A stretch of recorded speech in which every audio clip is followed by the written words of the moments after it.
You're watching Poindexter Lounge. You already know. You're watching Poindexter Lounge for the unity. Nicotina's mom! Oh, yeah! Nicotina's mom! Poindexter, you're getting all excited. Why don't you set aside an hour or two? We'll have a few drinks and a cup of coffee. I don't drink.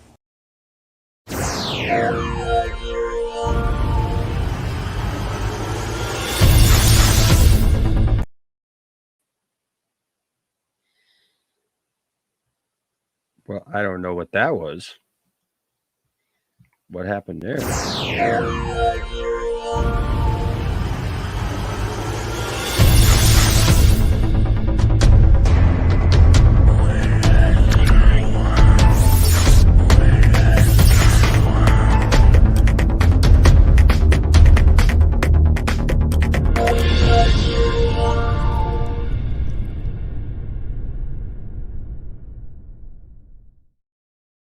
What's up, nerd family? Welcome once again to the Poindexter Lounge. My name is Enosh, aka Enosh Fett, and it's good to have you with me tonight, this evening, this morning, wherever you're at, whatever time it is, all around the globe. It's good to have you here in the lounge. If this is your first time to the lounge, just know that the Poindexter Lounge is a place for nerds. It's a place where you and me and my crew can get together and talk about the things that we love, things like TV shows, movies, games, sci-fi, fantasy, comic books, superheroes, toys, and so much more. And if those are things that get you excited, if those are things that get you running away from zombies in Las Vegas, in the high desert, in the middle of the summer, and I don't know, sacrificing zombie babies, and I don't know, making deals with intelligent zombies that may have robotic faces, then you have found the right place. So hit that subscribe button as well as that notification bell to know when we put out new videos, because that is all the time. We're constantly, this is the second one today, and we just keep coming. We just keep bringing it every day. And so we'd love to have you here. So please hit that subscribe button, notification bell. Also give us a thumbs up. You're here, you're spending some time with us tonight. And so give us a thumbs up so that YouTube knows that you are enjoying the content that we are putting out. So tonight is going to be our review of Army of the Dead. And Army of the Dead came out today on Netflix. I had the pleasure of seeing it last week with my family in the theater, and we're going to talk about it tonight. We're going to talk about it a little bit tonight, and I've got hopefully a couple of people that are coming in. A lot of people were doing stuff tonight, and a couple of our usual ones are still watching the movie. So we're gonna try to get to it, and if we're still on by the time some other people can join us, then we will continue. If not, you will at least hear my take on the movie, and at least another person or two. So, but yeah, tonight we're talking about Army of the Dead. There'll be a full spoiler review and discussion, and so I'd love to hear your takes on this film. But first of all, special shout out to all of our patrons. You guys are fantastic. Thank you guys so much for all you mean to the channel and for all you guys do. We really, really appreciate you, each and every one of you. Also, thank you to all of our members. You guys are fantastic. You guys are great. We really, really appreciate the fact that you guys have partnered with us, and that you put your trust in us every month. And so hopefully you know that we love you, we care about you, we're thankful for you, and we hope that you enjoy being a member or being a patron of the channel. Just a really good time to be able to spend with you guys and have some fun. All right, I want to see who's here tonight, and see kind of what mood you all are in. If you guys are in a zombie killing mood, or maybe the zombies killed your mood, I don't know. Let's look here. What's up, Stella? Welcome. Good evening to you. Black Ops is in the house. Good to see you. Let's see here. What's up, Zeno? This is Army of the Dead. Won't ever see that one again. Uh-oh. Zeno's got a hot take right off the bat. Nice. I wouldn't have it any other way. Let's see here. What's up? Peter Rabbit's Defender says, all right, let's do this. Yes, Black Ops, I hope everything went well for you with your finals for sure. Peter Rabbit's Defender, though, liked it. Says effing love Army of the Dead. Zack Snyder just made another classic. Brian Master and None says, I still have about 40 minutes left. Pretty good so far. All right, so we're going to hope that he makes it in. Everybody's having a good conversation here right off the bat. Sean C., good to see you, says R.I.P. Snyderverse, long live the Army of the Dead universe. Well, Sean, I don't know, man. I wouldn't call the death of the Snyderverse so quick. Just saying.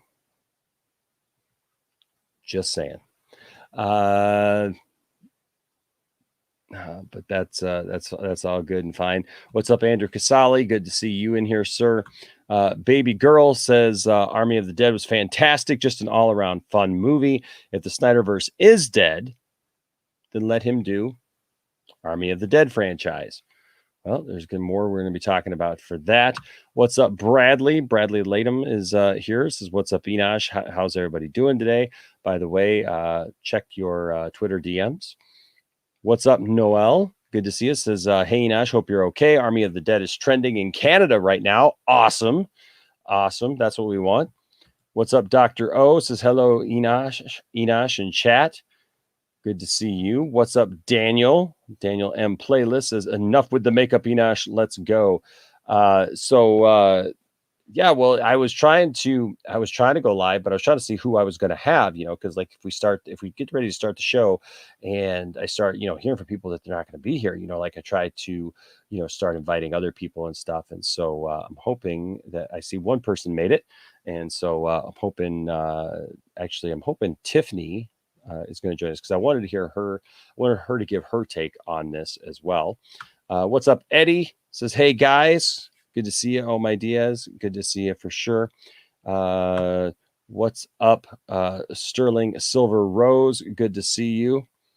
Live long and prosper. Let's see who else is here. What's up, Ryan? Good to see you. Hey, Rhea. Good to see you. Resident Justice. What's up, RJ? Where are you, buddy? See, that's a new and different icon there that you got. You Do Suck is in the house. Yep, I see you back there. No, yep, you're fine. What's up, Neon Sci-Fi?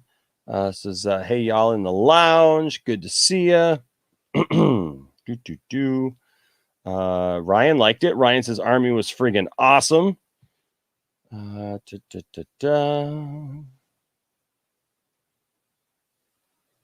Black Ops says, I'm hyped for this. So much talk about it.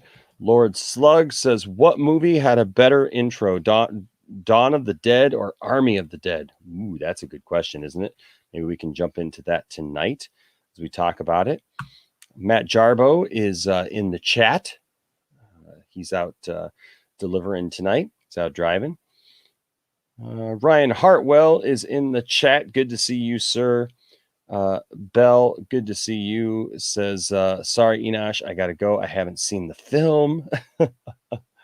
What's up, nerd Cosa Nostra? Says, hi, Enosh. Hey, Enosh, good to see you. Me and Eddie are giving each other a hard time. I was in his chat. He's always giving me a hard time. So I was in his chat when he was talking about the movie earlier tonight, and I was giving him a hard time saying he didn't watch the film. So of course he's got to come in here and say, I didn't watch the film. I've seen the film twice now, though. Neener. What's up, James? Good to see you. Says, hey, what's up? If I have to be critical, I was disappointed in the ending, but still liked it. Okay, that's fine. We can talk about that. What's up, Vikram? Good to see you. When do we get a sequel? Well, we'll talk about that as well.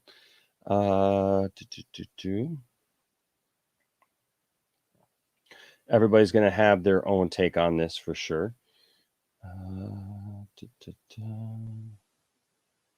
Resident Justice says, yeah, I've rebranded my channel. Okay, cool. What's up, TJ? Good to see you in the chat tonight. Always good to see TJ. What's up, Andy R in the house? What's up, Daniel? coming in here. Good to see you. Drav Walker, what's good, man? Says Enosh, good day, mate. I love you. Mean no disrespect. I started watching Army of the Dead last night around 2 a.m. Fell asleep. Please don't take offense, but I think you're doing this spoiler. I am doing a spoiler. Yep, we are going to be talking about that tonight. So, yep, that's absolutely fine. I completely understand. Check back a little bit later because, you never know how the night may go and, who may come in. But says the discussion's too early. It only just came out. People need a chance to see it. Love you, man. Would love to join today, but have to go because I haven't watched it yet. And that's absolutely fine. Like I said, we've waited a week, and that's the only reason we're doing our spoiler one tonight because we just want to talk about it. And those who can stay, great. If you can't, come back to this and watch it another time. And that's absolutely fine with me. But we love having you guys here. What's up? Jeremy Harris is about to go watch it soon. Good luck, man. Good one. Good. All right. So that being said, I'm going to bring in, first of all, you know her, you love her. She doesn't always get to make these late night streams, but she is here tonight, and I'm glad she's here. Ladies and gentlemen, she's got her opinions on this movie, and we're going to talk about it together with her and some others.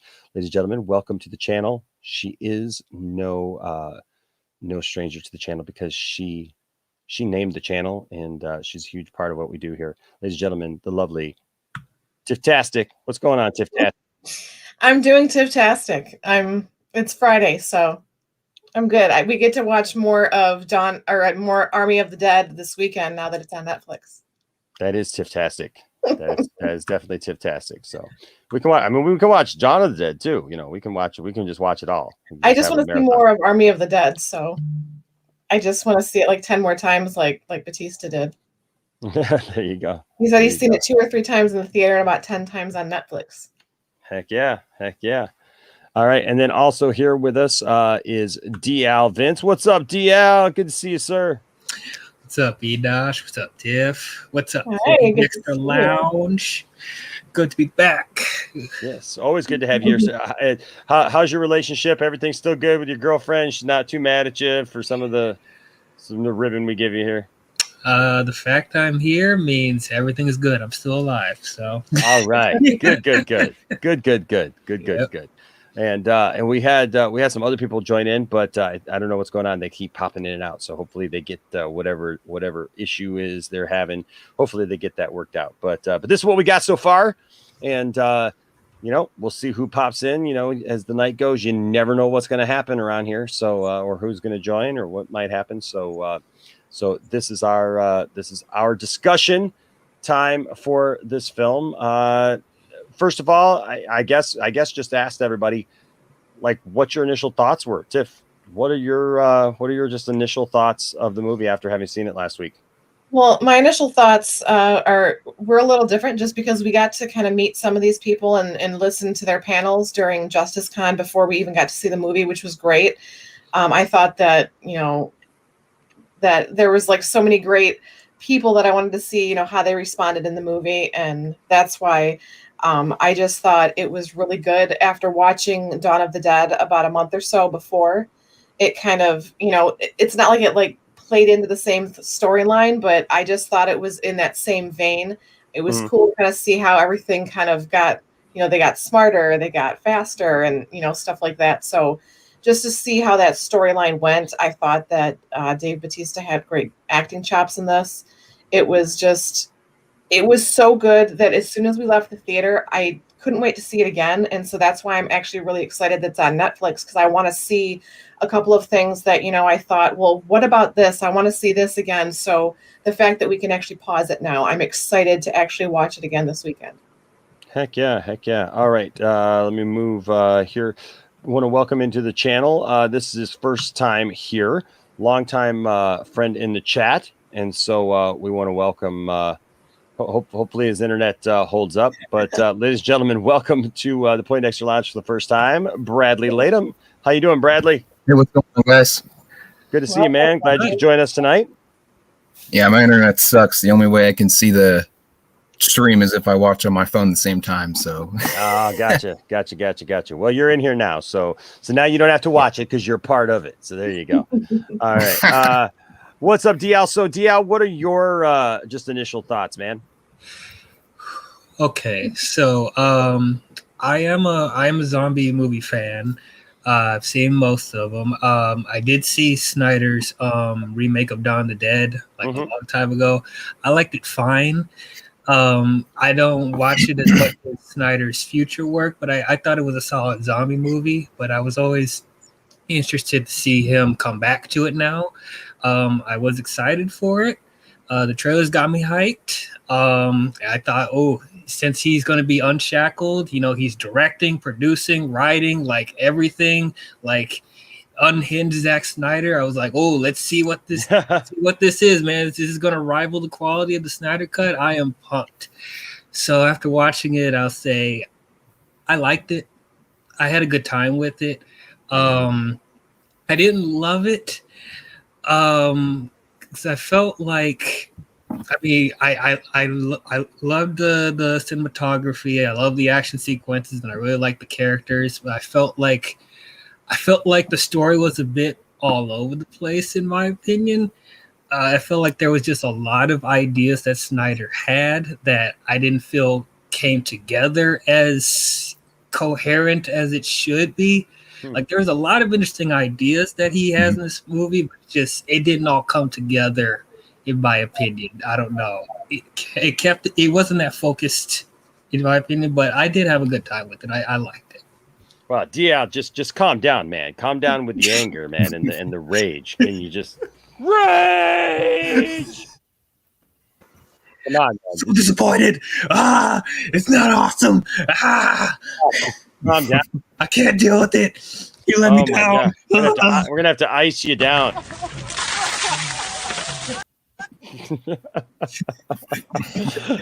No, that's fine, man. That's fine. Bradley, what were your initial thoughts of this film? No, I really liked it. I saw it last week at the theaters, and it was a really cool experience at the theaters for sure, especially seeing a Netflix film on the big screen. Heck yeah. That was interesting. It wasn't the same watching it on Netflix though. But honestly, watching it a second time, because the first time I really, really enjoyed it. And the second time made me think what people are saying, like DL pointed out, there were some things that I felt like weren't all the way done that we didn't get to see. Okay. Not like it was cut out or anything. But yeah, I do feel like there were some things that could have been in there, but that doesn't take away from the experience of the movie, in my opinion. But I really, really enjoyed it. It's a fun movie.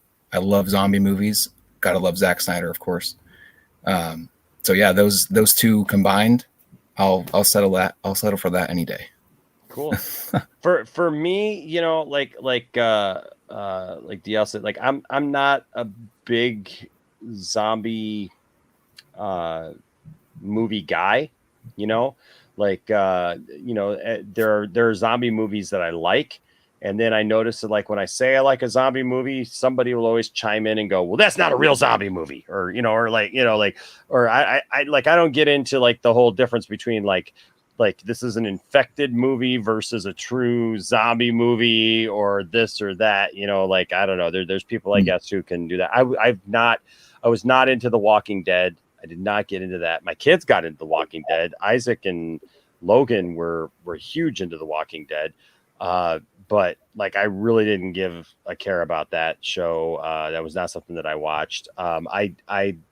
We just watched Zack Snyder's Dawn of the Dead a few weeks ago.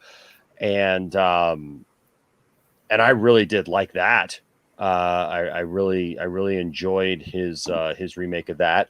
I thought it was pretty cool.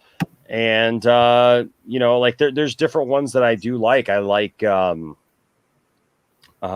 I really like 28 Days Later. That was I felt like a good movie. I liked the twist of that like it was it was just kind of I guess that would be like your example, like more of like an infected movie as opposed to like a supernatural kind of zombie, like World outbreak. War Z or I Am Legend. Yeah, something like that. I don't know. I Am Legend is kind of different too, but I did like I Am Legend. And then you got your comedic ones like Zombieland. Zombieland, yeah, which I liked Zombieland. We watched Zombieland 2 not too long ago, and I found that one to be all right. I didn't feel that it was as good as the first one. You didn't like the Bill Murray zombie? Yeah. No, I love the Bill Murray zombie. That's the thing is I like the first one. I like the first one a lot. The second one was just kind of like, yeah, it's kind of there. It's all right. Like it wasn't bad. It wasn't horrible, but it wasn't great either. It was just kind of what it was. My first zombie movie was like Night of the Living Dead. So that's like an old school. That's legit. That's legit. Oh, yeah. That's legit. For me, this movie, I really enjoyed this movie. I connected with this movie on a lot of different levels.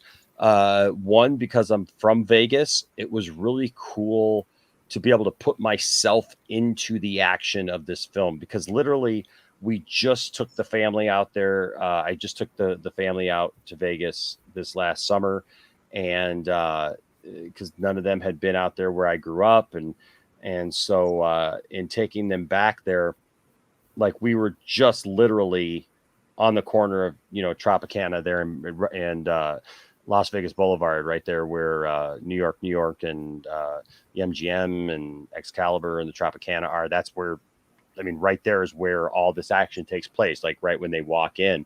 I really like the attention to detail because I know Vegas, that it's like, just outside the quarantine zone there.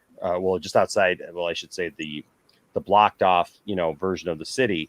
I liked the attention to detail because it was called the McCarran quarantine zone or whatever. And literally right there is where McCarran Airport is, right there at the end of the strip where that is. And so, so I thought that was cool that like, it wasn't like just some made up stuff. It felt real to me. And that's things like, as you're standing there at the welcome to Las Vegas sign, which, played a role in this film. Which you just took our picture by. Yeah, it's literally right there. We just got our picture there, because I've never done the tourist thing a lot, in Vegas, like usually when I go to Vegas, I hang out with friends, I do stuff with people. And so this time, like we went to the Vegas sign and like, as you're standing there at the Vegas sign, literally right across the street is the runway at the airport at McCarran Airport. So it made a whole lot of sense that the sign was there, and then that was the McCarran quarantine zone. So I liked little things like that, that I paid attention to, and then like right as they go in, they're right there right there at the cross section there of the roads. And so I thought that was all a lot of fun. I dug the way that it looked. I totally believed it for what it was. And I don't know. I had a good time with it. Now I will say this too. My buddy, if I could have, I would have brought him in here. Yeah, I should have had Bud on tonight. My friend Bud, who went with us, is a huge zombie fan, and he loved the movie. He's been trying. He tries to get me into every zombie movie or thing that comes out, and and he just he absolutely loved it. He was excited, like he was a little kid in a candy store the entire film. He was explaining how if they walk a certain way, the rigor mortis is set in. If they are more fluid, and explaining it, and I was like, dude, I didn't even know that. Yeah, like I'm not even thinking that much about it, and like Bud's like totally into it. So I thought that was cool. He absolutely loved the Valentine tiger scene near the end. Oh my god! Oh my god, the face. Yeah, oh, that was so good. Yeah, I love Zeus and the zombie queen, all that stuff. I love how they looked. There was so much detail. Oh, it was so the way that she walked, you can totally. Oh yes, very cool. Yes, so cool. Yeah. Did you guys get a chance to watch that 30-minute documentary? I have not. No, but I want to. It was really, really interesting to see how they mapped out Vegas and kind of digitally added everything. It was really, really interesting.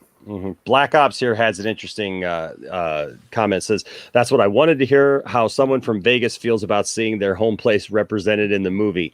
Yeah, you know what? One of the things, and Tiffany can attest to this. So, and I kind of talked about this a little bit because earlier I was on $3 Theater with Matt Jarbo because we did kind of like a little walkthrough, me, him, and Max, the Mandalorian. And so when we were talking about it, I mentioned the fact, and Tiffany can attest to this. You guys remember the movie Con Air, right? Yeah. And so one of my pet peeves about Con Air is that movie ticks me off every time I watch it because at the end, I like it because of John Malkovich. Well, yeah, I like the movie. The movie's fine, but when they crash in Vegas with the plane, you lose your mind. I always lose my mind because like it just takes me out of the movie because they show the plane and it's flying one way and then they cut to another direction and it's like flying over Circus, which is at the other end of the strip.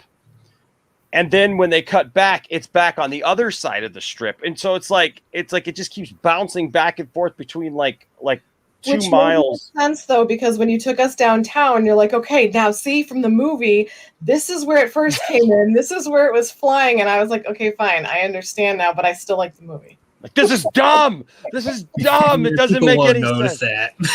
I know, but it ticks me off every time because I'm like, it can't be flying that low, and then it crashes on the other side of by the Hard Rock Cafe. So it just is what it is. Ladies and gentlemen, welcome to the channel. I know she was on Eddie's stream earlier, and who knows what we're in for tonight. Ladies and gentlemen, Miss Daddy Issues. Hello. It's all your fault that I needed some comfort. To heck with your feelings. It's all about me, Kate. All about Kate. Well, okay, Kate. He was dealing too.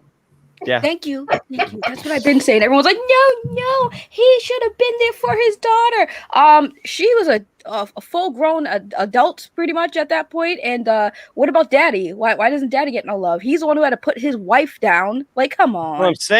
That's what I'm saying, man. There's so much. So we're gonna jump in. We're gonna talk about it, kind of walk through the film, and kind of talk about our favorite scenes. Here, real quick, TJ with a $5 Canadian super chat. Thank you, TJ. Says, I somewhat agree with DL. There was a through line in the whole movie. It was everywhere, but it came to a conclusion. That zombie got me. That's up, yeah. Yep. So thank you, TJ.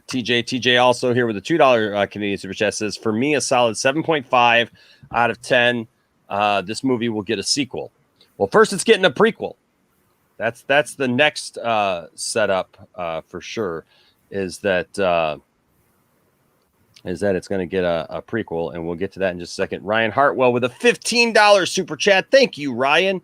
You're awesome, man. It says the film definitely felt relevant to the times we're living in right now, especially with the quarantine zone and society's adaptability to catastrophic conundrums. That's a really good point. I mean, like, my goodness, I was expecting somebody to like pull out a mask at some point, and be like, hey, masks help protect us from zombie apocalypse. From zombie apocalypse. Is like, it was interesting. It was almost as if Zack was prophetic in nature, but no, very, very good points. I enjoyed it. So that's my initial thoughts. So obviously something different is going on with this film than your typical zombie film, right? This is not like a Contagion that's let go. It starts off at Area 51.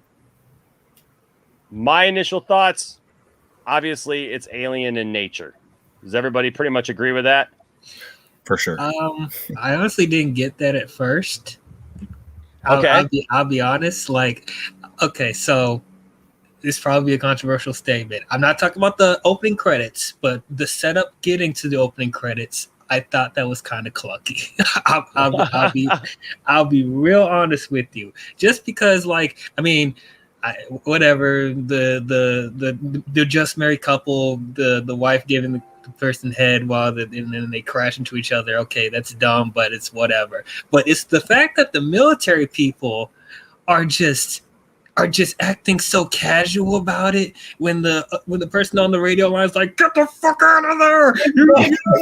Yeah. They're like, just leave it, guys, it's all right. But she was adamant, be like, you have to leave now, like, get your man out of there. And the dude just like, hey dude, hey, just leave it, it's all right. You Right. do you, boo, right? Right. And then when the He's zombie right, because if I just want to say too before Yeah, you go ahead. finish, like, you notice how she was on the mic, the when he was on the radio with dispatch or whatever, she sounded very calm and professional. Like, hey, what's the condition of the payload? Yeah. The payload's compromised. Then she was like, get the F out of there. She went all full on. Yeah, like, you went from 0 to 100 real quick. I'm like, okay.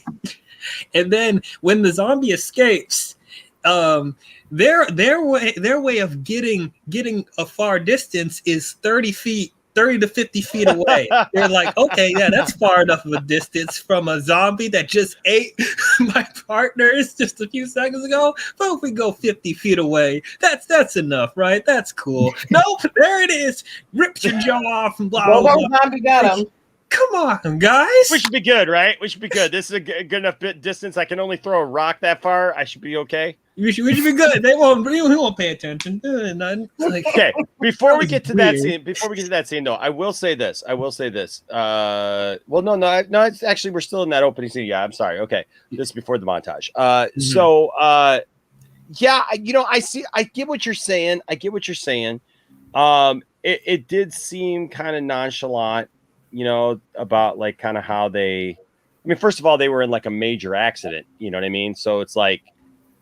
I know. Just being in like Tiffany and I were in our first in our first ever kind of major accident back in 2017, or not 2019, and it's the first time I'd ever been in something like that. And I mean, it's just like you're in shock. Your senses are off the wall. I mean, like it's in slow motion, then it catches up to you, and they had explosions happening.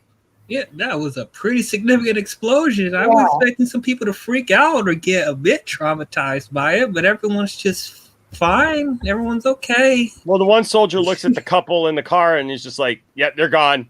Let's move on."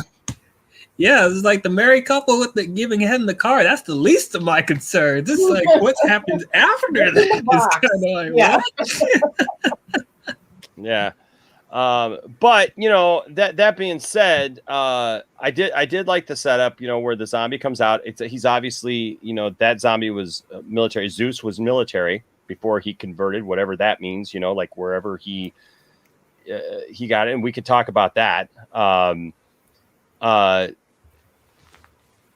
But then, it shows the three of them and they're making their way to Vegas, and then some time passes. And I did think that the way Zack handled the passage of time and the intro there with the montage, the montage was almost a movie all into itself. Like I felt like I had watched a movie just in that short, like 5-minute segment. Anybody have any feelings about that segment? I loved it. His second best opening credits ever. Like I can't say it's better than Watchmen just yet. I have to watch it a few more times, but like it's up there, man. It was so good. I agree with you. It was so great. It was a movie on itself. Like I want to see that. Like is that what the prequel's gonna be based off of? Because we see Dave Bautista's character or whatever, and that's gonna be focused on him. Is that like the prelude to that? So I don't know. I really liked it. It was great. Yeah, Zack. Go ahead, Tiff. I was gonna say just the music from Alison Crow too. It was just like to add that emotion to the beginning of that too. It was just amazing. Well, what I liked about it is that when Zack did Dawn of the Dead, The way he did some scenes with the music and the kind of like a little compilation thing, the way he did that was really good, and I liked seeing his opening because it felt kind of like watching the Dawn of the Dead for me too, and it just he really has a good way of opening this movie, and I also liked it with Dawn of the Dead too, just the tone and the way, the pacing, the way he did it. Honestly, I can honestly say I felt more connected to the characters in the beginning than I did the rest of the movie. Well, I like the way that he added the little songs too, that at the right moments, having, that precursor, at the very end when she starts singing Zombie, and it's like, oh my gosh, no way. Oh, he has great, like, I loved it when he did Down with the Sickness, like the not actual version, but he has a really good way of kind of using these songs and the great moments, and I really like that about the movie. I was like, every time I heard a song play, and certain scenes, I was like, Zack, I see you. You got me there, buddy. Love that version of Bad Moon Rising too. Yes. Oh yeah. That was good. Yeah, he's really good, especially with the redoing of the songs. I was just like, but the zombie at the zombie. I was like, yes, Zack, yes. You didn't feel that was a little too on the nose? No, I thought it was great. Okay. All right. I mean, it's like it was a perfect end. Like if he did it in the beginning, I would have been like, yeah, it's on the nose. But because he did it at the end with the song, it kind of was a foreshadowing of what he ended up seeing in the mirror. Mm. When he looked down, he was like, "Ah, crap." Okay. Okay. This makes more sense. So I'm sorry. Trying to get here. In previous super chat. Oh, TJ is saying that in his previous super chat, he was saying it was that zombie baby got me. I got it. Yeah. I was missing that. I apologize. That zombie baby. Zombie baby. We'll get to the zombie baby. We'll definitely get to the zombie baby. But says y'all notice that Alpha Zombie was has a Captain America hat. I didn't. No, I didn't. Watch it again. Wait, what? Do you mean like because he forged like a face shield that kind of looks like are you talking like an actual ball cap? Because I didn't see like a. The metal mask was actually smart to know that he was smart enough to know that headshots but I would have made a full mask, not just like a Phantom of the Opera. Yeah.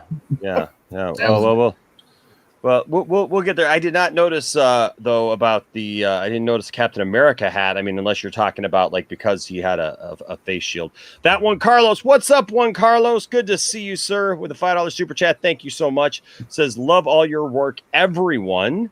Good to hear. Thank you so much. And says military. Says my theory: the military made successful androids, but the flesh became zombified, and the disease spread. Terminator, but yeah. That's an interesting theory. The theory I'm kind of going on right now is that it is alien in nature, given the baby, the zombie baby. I feel like there's a reason for that. You know, when you're saying zombie baby sounds like puppy monkey baby. Ladies and gentlemen, welcome to the stream, Mr. Brian, Master of None. Brian. Fresh off the movie. Hey, what's up, Brian? Fresh off the movie. I don't know how I'm going to sleep tonight, but yeah. No, the hell did I just watch? Well, that's what we're talking about. That's what we're talking about right now. Oh my! By the way, though, speaking of the theory on what created the zombies, I don't think it's alien. I do think it has 100% to do with the military, because it started with the military, and then it was like, we got to get the head of the queen so we can weaponize it. So I don't even know if it was really alien like. That would be kind of like, no offense, I feel like that would be kind of like a spit in our face, because I feel like bio weapons and things like that have been a huge thing with all kinds of zombie franchises and games as well. So to just be like, oh, they're aliens, it's like, what? Well, I'm not saying that they're aliens. I'm saying that I believe it's alien in nature. I definitely believe that it's alien in nature. Here's a couple, and here's my reason. And look, I could be completely wrong, but here's my reasoning behind where it is. First of all, the nature of what obviously they're doing, because some zombies are not smart and some are. Zeus is, and Zeus is trying to do something specific. Plus the procreation part of it, where it's like the life must go on, like there has to be this life created from it. So to me, it kind of breaks that stereotype of it's just like an experiment or a disease kind of gone wrong, because I think we've seen that many times in various different, zombie scenarios where it's just, an experiment or something gone wrong. That and I felt like the one thing that was kind of on the nose is the soldiers talking as they're driving down the road, and they're talking about where they're coming from. They're coming from Area 51, which is another great callback, given the fact if you live in Nevada or whatever and you're just outside of Vegas, that Area 51 is just outside of Vegas, and that's where it's at. And like there's many times there's one time in particular, man, I remember spending some time outside of just outside of Vegas and watching something very, very peculiar floating across the sky. I know that I know, Brian, you're quite north of there, but it's in the triangle. It's in the triangle. Yeah. I don't know what you've ever seen or experienced there in the Nevada desert, but I've driven that Nevada desert late at night, and it's. Yeah. I've seen a couple things that look a little strange. Just being honest with you. Not a big believer necessarily, but I've definitely seen a couple things. Just put it that way. So, and then the guys are talking, and the guy's like, do I have to spell it out for you? That was where I was kind of like, where's he going with this? Like, do I have to spell it out for you? Like, what's back there? And and he's like, what? I don't get it. It's like, well, when you said aliens, it kind of reminded me of the movie Species. Yeah.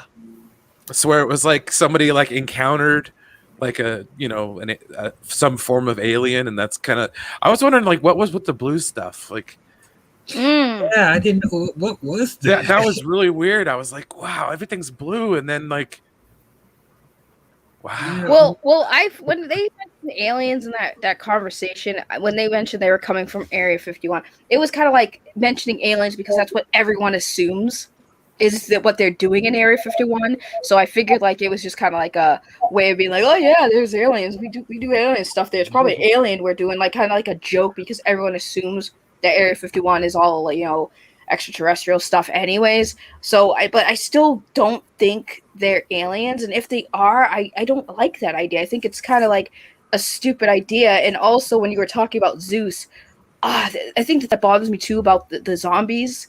Is like there are some things that don't make sense about how it works. Like they decided to like not care about the rules about what determines what makes an alpha zombie versus the stupid ones. Because think about it, right? Zeus was the one that started the whole zombie stuff taking over Vegas. Yes. Now, when he bit the soldiers, they came back, and they clearly looked like they were a little bit more smarter, and they walked behind him. That to me was like, okay, he controls the zombies that he bites. Now, remember, there's alpha zombies and there's regular zombies. What's making the regular zombies if it's not alpha zombies, right? So does the rule apply that if Zeus bites a human, they become automatically alphas? And is it the alphas that are making the regular zombies, or is it it's Zeus that's making Zeus only. That's why they had to bring people to Zeus, because Zeus had to bite them to create the smart zombies.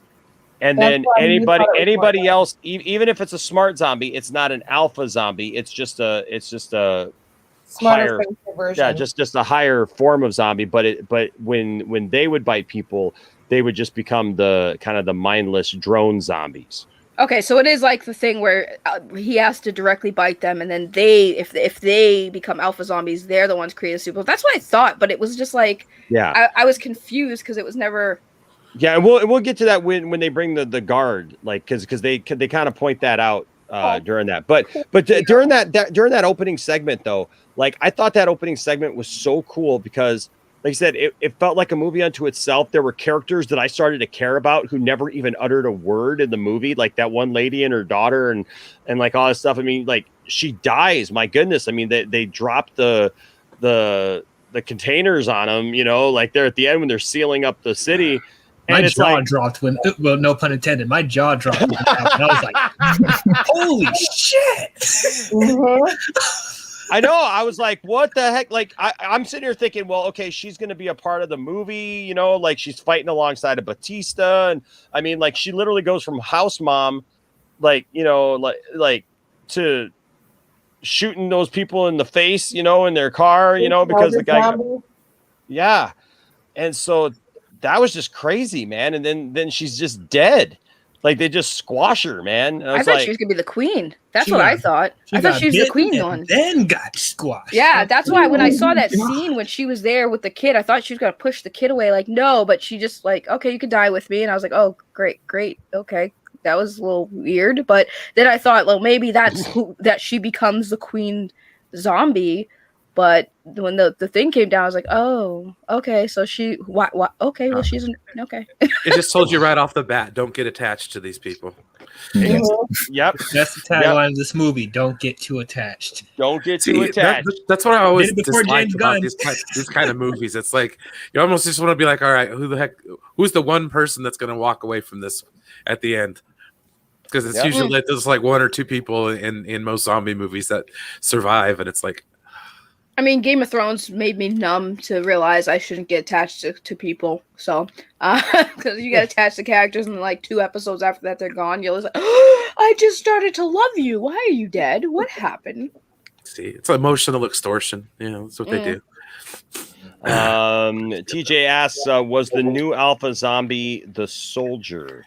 At the end. Well, we'll talk about that at the end. And I do believe that a form of the alpha, because there's a lot of stuff that's, I mean, obviously that's just kind of left ambiguous, like to basically say like where are they going next with this, right?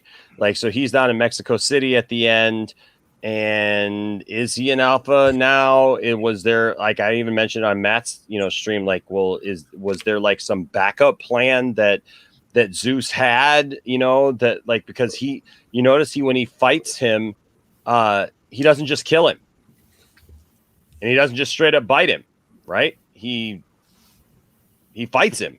It's almost like, he roughs him up a bit, but it's almost like he's testing him. I mean, did anybody else get that vibe from it? Like fighting who? The soldier. I'm trying to think of his name right now. I should just bring this up. The guy, which soldier? The guy who ended up being on the plane at the end. Oh, the guy with the saw. I think his name was like Vendor or something like that. Yeah, but yeah, I don't think he was testing him. Zeus was on a mission he was on revenge. Like they killed his woman, and he wasn't testing nobody. Yeah, he wasn't testing nobody. He was killing them all. He's like, we let you guys come into our territory. You did the right thing the first time, and then you messed up. He wasn't testing nobody. He was out for blood. He's like, y'all messed up. But that was the thing though. He didn't go for blood though. He didn't go to kill Vanderho right away when they fought outside the vault. He just roughed him up and tossed him around, and he kept picking him back up and looking at it. It messes with its food before it kills it. But probably saw him as like an alpha male, and he saw like, oh, he's trying to fight me with fisticuffs. I'm like, all right, I'll come down to your level. You want to fall? Let's go. I honestly feel like that scene was just meant for what followed after. I think that that was a purpose just for the story. I don't think there was really, if I really wanted to think about, like, Zeus was just ticked. He was like, you killed my woman. Like, no, you're all dead. He sent the horde out, and when the horde was getting their butts kicked, he's like, I got to do my dirty work. And he was fighting them, but I don't think it was a test. I think he legitimately was trying to just like make a point, like rough him up, but not because he was testing him, more just like, we need to exceed this storyline somehow, and I can't kill you because you're important to the story. Well, that one, Carlos here says Vanderho with the bite becomes an alpha. and he has an Omega tattoo, which is a great point. So Alpha and Okay. Omega, he is going to be even smarter than Zeus. He is going to be the next evolution of the zombie species. That's Well, not only that, but he survived acute radiation syndrome. Like, Yep. I just want to know how that man got out that safe though. That was like no pressure. He's just like, thank you, nuclear thing for opening the door for me. I thought I was gonna be stuck in here forever. Ryan Harwood with the $5 super chat says Dave Bautista's character. I have 2 days left before retirement. Fellow daughter, let's plan our future together. I couldn't stand that daughter, bro. I couldn't. Oh my gosh. But so the movie starts, and we get the flashback stuff. Batista has to kill his wife or his ex-wife or whoever that is, right in front of his daughter. And there's this tension and everything, and there's, this whole buildup, and now they got to go back in and get this money. Now let me ask you all, is there any amount of money that would tempt you all to go running in there? No. Any more than $50 million? No, you don't. No. Listen, you're gonna It have needs to be in the billions, my friend. But No, even then, like, you're gonna have no. to promise me more than 50 million. That's like you're gonna have to take care of me for life. I'm gonna For get life. ordinary. I would have been dead already. Like Scorpion would have had to save his money. Yeah, no. Scorpion is working with Dave Bautista. No, there's no money in the world that would make me be like, I'm gonna go in that death trap. Heck no, you're gonna have to promise me the world. Like, give me an island. Give me my own island. Give me my own country, and I will 100% do it. But not for 50 million. Get out, and then I got to split that with people. Nope. Bring it on down to Saggyville. Right? Come to Saggyville. We don't have zombies that will bite you and have babies. We just have love and bubble tea and Blue Beetle all the time. No. Well, no man gonna want to live there then, because it's got Blue Beetle, and nobody cares about Blue Beetle. I'm messing with you. Zeno though here says something interesting, and I'm gonna have to, I guess, look for this. He says in the opening scene when the trucks left Area 51, you can see 2 UFOs zip away in the sky. Yeah, I What? missed that. You trolling? I didn't see that. Huh? Maybe they were shooting What? stars, bro. They were I probably wasn't, shooting I wasn't stars. paying that much attention. It amazes me what these guys find in the first couple of years. I'm like, wait a minute, what? What is that? That's what I'm saying. Like, what? How did I miss that? I didn't see that. It might have been shooting stars. I don't know. I think Wait, what? I just can't wait for the package. Tiff, do you know what this means? Oh, Well, because there's he one sent him something. downstairs. Oh, I thought we were talking about something else. Sorry, my Something bad. that's being sent, maybe? Because Oh, that's right. I did. I'm this was not that. your man package. Waiting for shipping. I can still call Enosh out for eating the meat. And he'd look at, well, you ate the meat too. Okay, but that still doesn't negate the fact you also ate the freaking meat. Bart, you had me a little worried there for a second. I No. regret that stream now. well, I blame the Poindexter Lounge 100%. That's I don't regret it anymore. there you go. I get. Yeah, I sent H Bart's something in the mail. I found something that screamed H Bart's to me, and so I had to send it to him. But phew, man, makes me feel a lot better. Anyways, no, so we get into the film, and they go in. I mean, obviously you got the security officer who is, mistreating women, and That broke my heart because I love Theo Rossi, and I as soon as I saw him, I lit up like a schoolgirl because it's been a while since I seen Theo in something. I don't know if you guys know who Theo Rossi is, but he was in Sons of Anarchy, and the last thing I saw him do was Luke Cage. And when I saw Theo, I was like, oh, Theo's in this movie. Good for you. I'm so glad you got a big part. And I was like, oh, you're kind of a dick. Oh, no. Oh, no. Douche. it broke my heart. 'Cause I was like, I love you, Theo. They made you the jerk. At least the jerks in this movie got their comeuppance, like, you know, kind of. Oh yeah. I know, but it broke my heart because I was like, Theo is such a sweet guy. I follow him I follow his career. I follow, he's a very down to earth human being, very sweet person, very good to his fans. So when I saw him in that role, I was like, oh, why'd you do that to me? Because now I want to root for him to die, and I love Theo so much. It was cool seeing him as a zombie, though. Yeah, that's what I was gonna say. I mean, I'm sure he had a blast with the role, but it was still kind of sad because it's like, oh, you're the bad dude. So there's many people in the chat now. I mean, Baby Girl says yes, 2 orbs fly off. Sean C says the UFOs are absolutely there in the beginning. Okay. I think you're all aliens, and you're trying to make people see that you exist by pointing out these UFOs that don't exist in the movie. I'm calling it. Well, maybe this is an alternate universe, and we're just gonna go through all of this again. Lord Slug, we're just messing with Saggy with this whole Blue Beetle thing. We're just messing with Saggy. Yes. They're non-believers, Lord Slug. No. I will say this. This was a funny moment when Peter sees the helicopter and immediately proclaims it a piece of junk. Yes.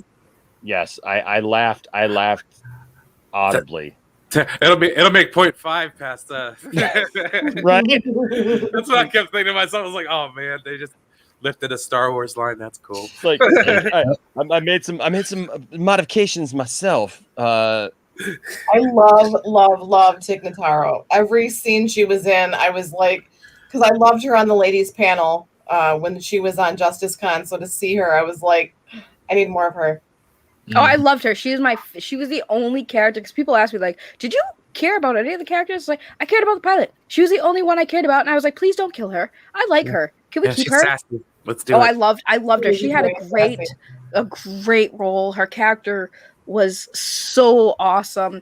Actually, that's not like she wasn't the only one. I also cared about the lock guy. But yeah, she was great. I loved her performance in this, and yes, if she's ever watching this, I love you. Will you marry me? Yeah, no, she's on Star Trek Discovery. She's amazing. Like, I love how that she had like the stogie in her mouth, and she's in the plane just like caught on fire, and he's like, "Did you get it going yet?" She's like, "Yeah, not a problem." Yeah, not a problem. You hurry up. I'm ready. I love how they called her like dude, like okay, buddy. I was like, yeah, she's such a boss. I loved her.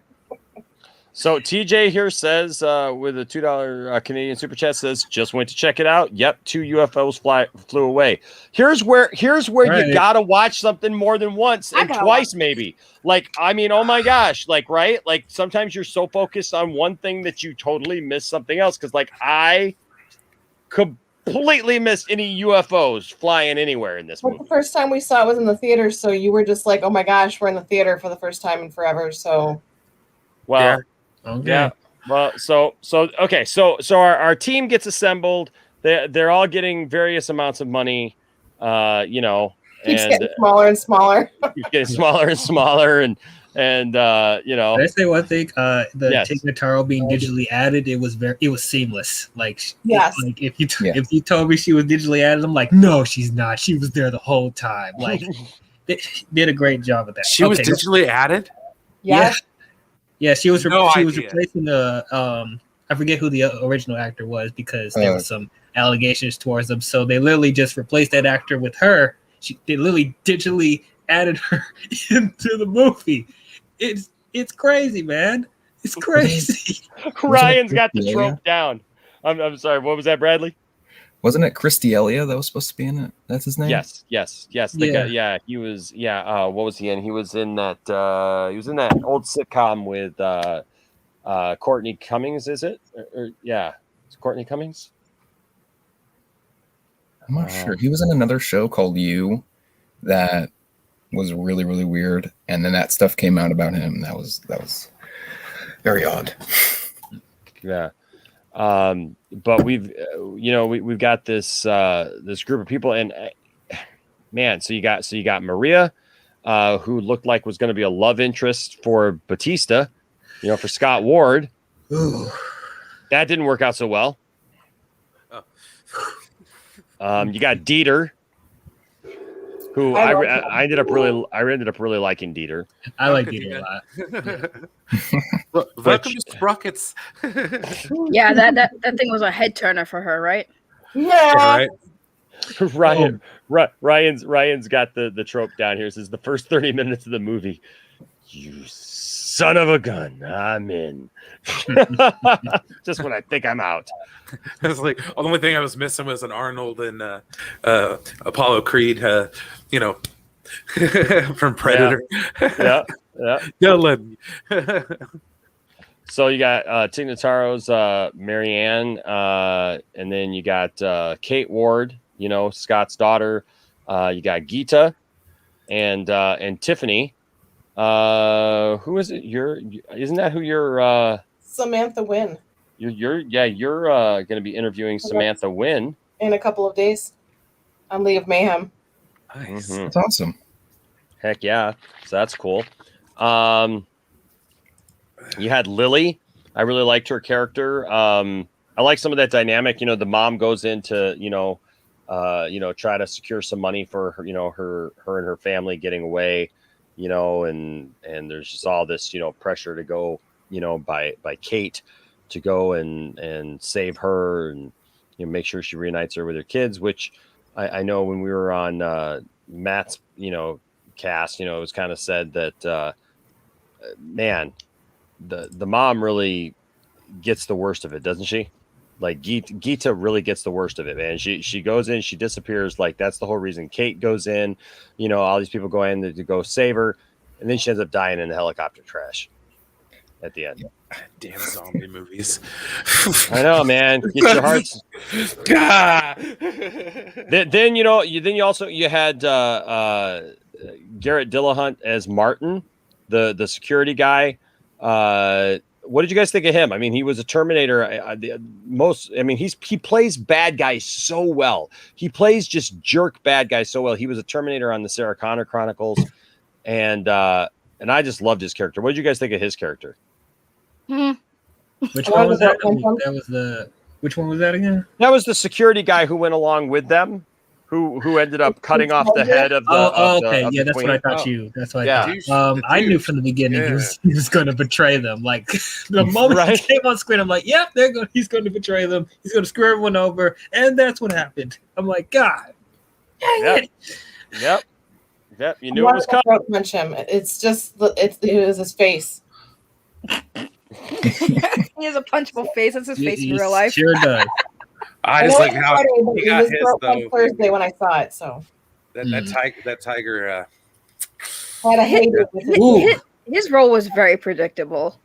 Yeah. Valentine. The fact that they had a zombie freaking tiger in it, and that it was one of Siegfried and Roy's. Yes. Listen, I've been to Siegfried and Roy have a place called Siegfried and Roy's Secret Garden. So I can say I've been to Siegfried and Roy's Secret Garden. Giggity. Just saying, I've been there. I've experienced Valentine. Have you pet Valentine? I've experienced their garden. Yes, and how it grows. But no. But so I mean, like right there at the Mirage Hotel, that's what they have. I mean, it's basically like a bunch of lions and tigers, and they got dolphins and like a couple elephants, and so I thought that was just I just thought that was an awesome thing that they had a zombie tiger, because why not? This was riding a zombie horse, right? I mean, the zombie tiger and the zombie horse did nothing special that a zombie tiger and a zombie horse would do. They were just what a tiger does. If it wasn't a zombie, the tiger acted just like a regular tiger. Well, hold on though, because think about this. Just like the smart zombies carry out Zeus's, will. Valentine was literally patrolling the perimeter, and they made reference to that the zombie tiger was patrolling the perimeter. And Zeus kind of had this control over all these things. Did you notice that? I mean, yeah, but The tiger still did what a tiger does. I mean, you know, well, I mean, yeah, but I mean, a tiger's going to attack people and eat people. I mean, yeah, but I laughed when I saw the tiger when they were all rushing in to go get the people, and the tiger's like, you know, with them, and then all of a sudden gets on the car. It's like, I'm just gonna lay down here. Y'all continue on. Yeah, you go on. I'll watch it outside. Don't worry about it. If anyone comes out, I'm just gonna eat them. Don't worry. You do your thing, guys. I cracked up when I saw that. I was like, oh, the tiger's being a tiger, just like, yeah, I'm not interested in whatever y'all got going on, but I'll just chill right here.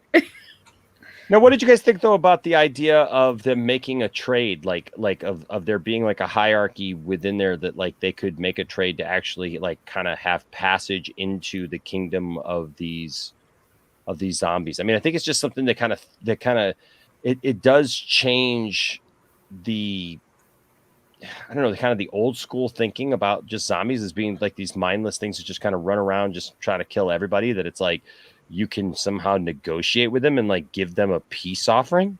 But if he could jump that high, how can 3 crates high be tall enough for a perimeter? Well, we talked about that on Matt's stream, and Matt brought up a good point. Matt brought up a really good point that I hadn't thought about, because I brought that up that point over on Matt's stream earlier tonight, and that is Zeus didn't want to leave. That was Zeus's kingdom. Zeus didn't want what was outside that perimeter. He was very happy inside that perimeter because in there he is king and he was building his kingdom. And Matt even likened it to like Native Americans who have their reservation, their area, like, you know what I mean? Like that it's like that's their area. Like, you know, it's an interesting concept, you know, that they really didn't want the zombies really didn't want what was outside of the area, because they could have gotten over. I mean, look, Zeus, when we first meet Zeus, what's he doing? He's pulling a Wonder Woman. He's standing on the Statue of Liberty, you know. I was waiting for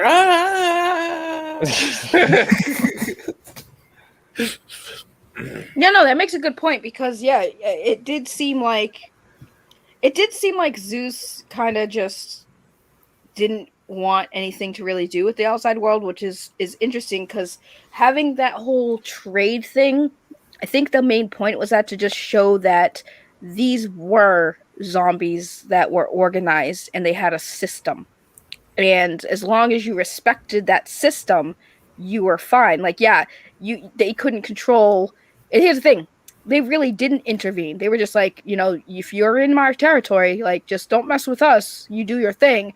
And when they obviously knew there were regular zombies out there, so it was like, you know, if they want to come here and get eaten up by the regular zombies, go ahead, but we won't mess with you.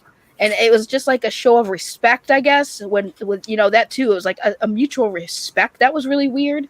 Where like you see the queen zombie and she's just like screaming, and I think she was kind of indicating with that scream too, letting the others know that the humans are here and that they did what they had to do, and that, you know, don't mess with them. They gave us what we wanted, so, you know, don't touch them. Which is kind of cool. See where cool. They built that relationship in a prequel. I think we're going to see that. I want to see. That was my biggest pet peeve with this movie. Is what really wanted me to watch it. What I got excited for is seeing the zombies in a different way. Like they were smarter. They had feelings. They had emotions. They were kind of organized and dare I say civilized. With, you know, they were cordial with the humans that came into their territory as long as they follow the rules. And I really wanted more exploration on that zombie colony and how they operated, like how they came to having these arrangements, like who was the first human who came in there, and how did that happen, where they're like, all right, you guys, we'll let humans in here if they bring us a body. So it was like really weird. It's like there were so many of them, so why did Zeus need to make more alphas? It seemed like they had a lot of them. So it was just like I said, I want to see more of their colony, because that was more interesting to me than what the humans had going on, to be honest with you. Well, he was also smart enough to, you know, the fact that he had the zombie baby. It's like you saw that, like, yeah, he was a zombie and he was smart and everything, but it's like he actually had to go to like her stomach and like hear it, and then he could like take care of business and what he needed to do. But it showed like a different side to the zombies. Right. you've never seen before. Right, and he was protecting his family. Like that was his family. That's why I was like, dude, I need to see this because like that's his family. That was his baby. That was his wife, basically. Like he didn't want beef with the outside world because he was trying to do something. I think overall he was kind of just trying to be like a human. Like I think he just Zombie wanted to be family man? right. Like he was a zombie, but I think some humanity was left in him where he didn't mess with the humans because he wanted to just be the humans, but he knew he wasn't. So this was the next best thing, like having a wife, having, ruling over people, having a community, having children. And that's probably why he didn't also want to mess with the outside world because they wouldn't accept him. He's a baby girl says up here, says exactly, Zeus didn't want to conquer, he just wanted to be king. And then that one, Carlos says, "Oh my God, I saw the UFOs in the beginning. They are bright and hover."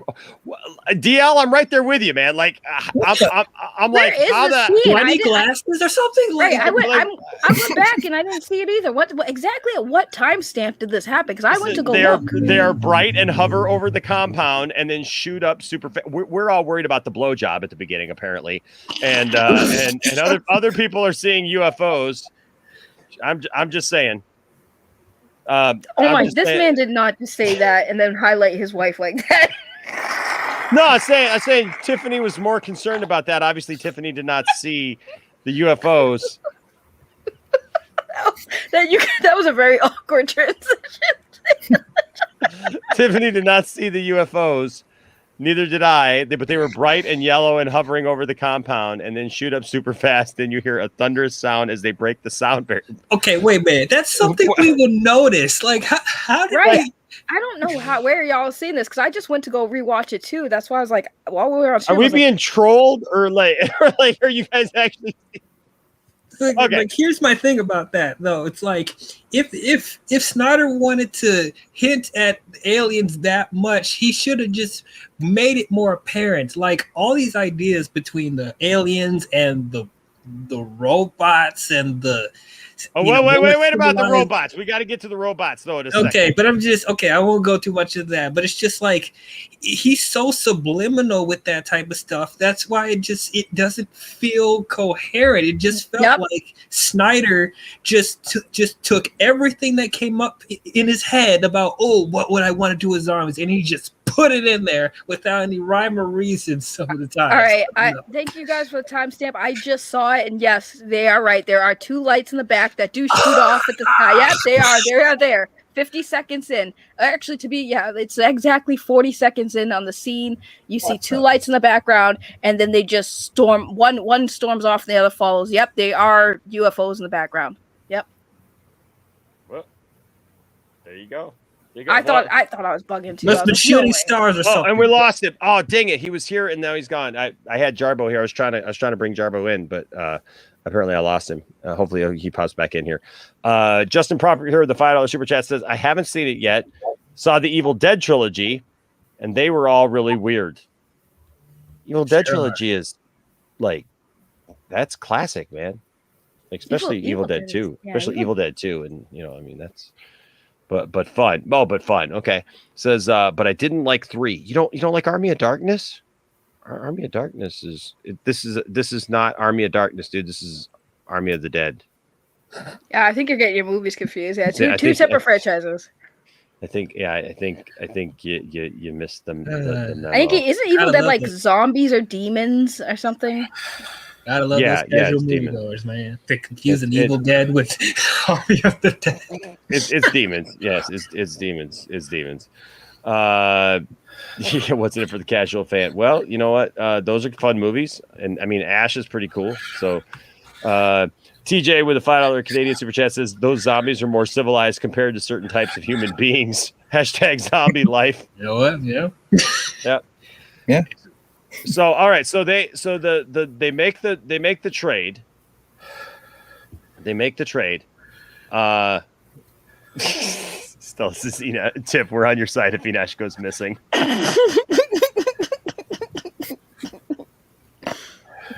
Oh man. So they make the trade and they take they take Bert, that's the security guy, that's Theo Rossi. They take his character in, and we see a whole different side of that going on, you know, during that whole thing. And then pretty much, you know, our heroes, they kind of get through, they're making their way, you know, they make their way to the hotel and everything. But then all hell starts to break loose because they end up cutting the head off the queen. You know, after we find out she's pregnant with Zeus's baby, with his zombie baby, alien zombie baby, apparently. A little blue. I mean, come on. Little xenomorph in there. It's like it's like Breaking Bad. It's blue. It's blue. So, but so like he cuts the queen's head off, and all hell breaks loose. Like and he, you know, the head gets bagged. It's still alive, you know, and somehow they're gonna weaponize the zombies. When they were in the building with all like the sleeping like zombies that were like hibernating kind of thing. And they were trying to be quiet. I mean, I thought that was creepy in itself because it's like you're seeing all these like things like, are they going to move? Mm-hmm. That was kind of weird. That reminded me of Silent Hill because they had the nurses where they're still, if there's light on them or no, was it no light, or when you put light on them they move? But it reminded me of that. Yeah, it reminded me of that when they were going in there, and I was like, oh, that's kind of cool. I remember that kind of being like a scary thing with Silent Hill when they were trying to get past the nurses. You know, so I was like, that's cool. It was pretty cool. That whole scene, like you missed the biggest thing. Chambers, bro. Justice for Chambers. Frankie says, I just checked. They even pause on the UFOs when they jet off. What? No, I thought they were bugging too, but I literally, as soon as they gave me a timestamp, I have it on right now. You do see when you rewatch it at 40 seconds, you look at the background. There are two lights in the sky in the background, and you stare at them, they jet off. I'm not even lying. Like they are 100% right. There are UFOs in the background of that scene. I was like, y'all got to be lying, but I saw it. I'm telling you. Well, I would check right now on my phone, but apparently I deleted Netflix off my phone. I'm about to pull up Netflix right now. Hold on. 40 seconds. I would. Hold on. Oh well, I can't. I don't think I can share the screen because then you get probably in trouble. Would you get in trouble if I showed that scene for 40 seconds? It's possible, and I just don't want to risk it at this point. Like I showed a couple seconds of something, and this got flagged, and it just don't need it. But that's okay. We'll all have to go check at 40 seconds during the film and see what we see. But okay, so this is when we get to this point that we were just talking about that DL brought up. We're looking, we're watching. Shots are being fired. All of a sudden, here comes a couple of zombies, and clink, and silver shines through the face. What were your first thoughts when you saw that? So, okay, I'm going to sound dumb, but I don't know exactly what you're talking about. Right, I don't know what you're talking about either. What do you mean some shots and then silver on the face? Whose face? Silver on the face. Wait a minute. Of the zombies that are running and get shot in the face. And we get this reveal of robot zombies. I didn't notice that. Wait, there was the robot zombie. I don't remember seeing that. Wait, hold on a second. You didn't? Yeah. I'm not the only one. That's why I'm glad I'm not the only one who missed that because I didn't see two of them. There's two of them that get shot. The first time I saw it, I thought to myself, I'm just seeing things. They had the blue eyes. Yeah, there's a few scenes when they're in the pool. You could see two zombies with blue eyes, and then. Oh, okay. In the pool? Yeah, on the inside. I gotta go back because how did I miss that? Okay. That's why everybody keeps talking about zombie android. No, I gotta go back. So that's my answer with that. They didn't. They just that's just there. They're just like, oh, see, robots, androids. We got aliens Isn't that and cool? robots. What the I'm just saying, it's like Terminator style, man. Like the face gets blown off, and you see the metal shine through. And my first thought was, wait a second, I didn't just see that. No, hold on a second. That Terminator zombie. Yeah, I'm just imagining that. And then like later in the film, another one gets shot in the face, and it's like, I only remembered seeing two, but I remembered seeing them. yep. And so I confirmed it with the family on the way home, and then and then later I had to come home, and I was actually watching the vodka stream with Dave Pena, and like they started talking about it too, like him and Stephen Colbert, and I was like, okay, thank God I wasn't just seeing things. Like I knew that I saw that. Okay, so if I have so many questions about that. Who? Why? When? Where? like this, it doesn't feel like it should be in this movie. It should be something that should be set up for another film. Like I'm trying to understand the whole robot angle. I don't get that. Like exactly. When? Who? Yes, exactly. Like we're focusing so much on the alpha zombies. Like that's a whole subject in itself, and that's what the main focus of the movie is. But they're just putting in, oh, there's these android zombies as well. Who made them? Why did they make them? Where did they make them? What does this have to do with the story? What, like, is this just Easter eggs for world building? Okay, fine, but it's just it doesn't Why did you say that? Yeah. That's what I'm saying. Like Snyder just taking everything that comes to his head and just put it in the movie without properly explaining or fleshing it out. It's just like, oh, it's like subliminal things. Like it doesn't have, I don't know. I'm sorry. Maybe it's going to go into the prequel. Who the heck saw those UFOs, man? I'm looking right now. Where's all this stuff coming from? No, it all makes sense now. As soon as I saw those UFOs, I'm like, okay, I get it now. It's just making my mind cool. explode. No, I'm telling you, it's like that movie. It's part of that movie, like Species. It's where it's like they encounter a substance, like the symbiote for Venom or whatever. You know what I mean?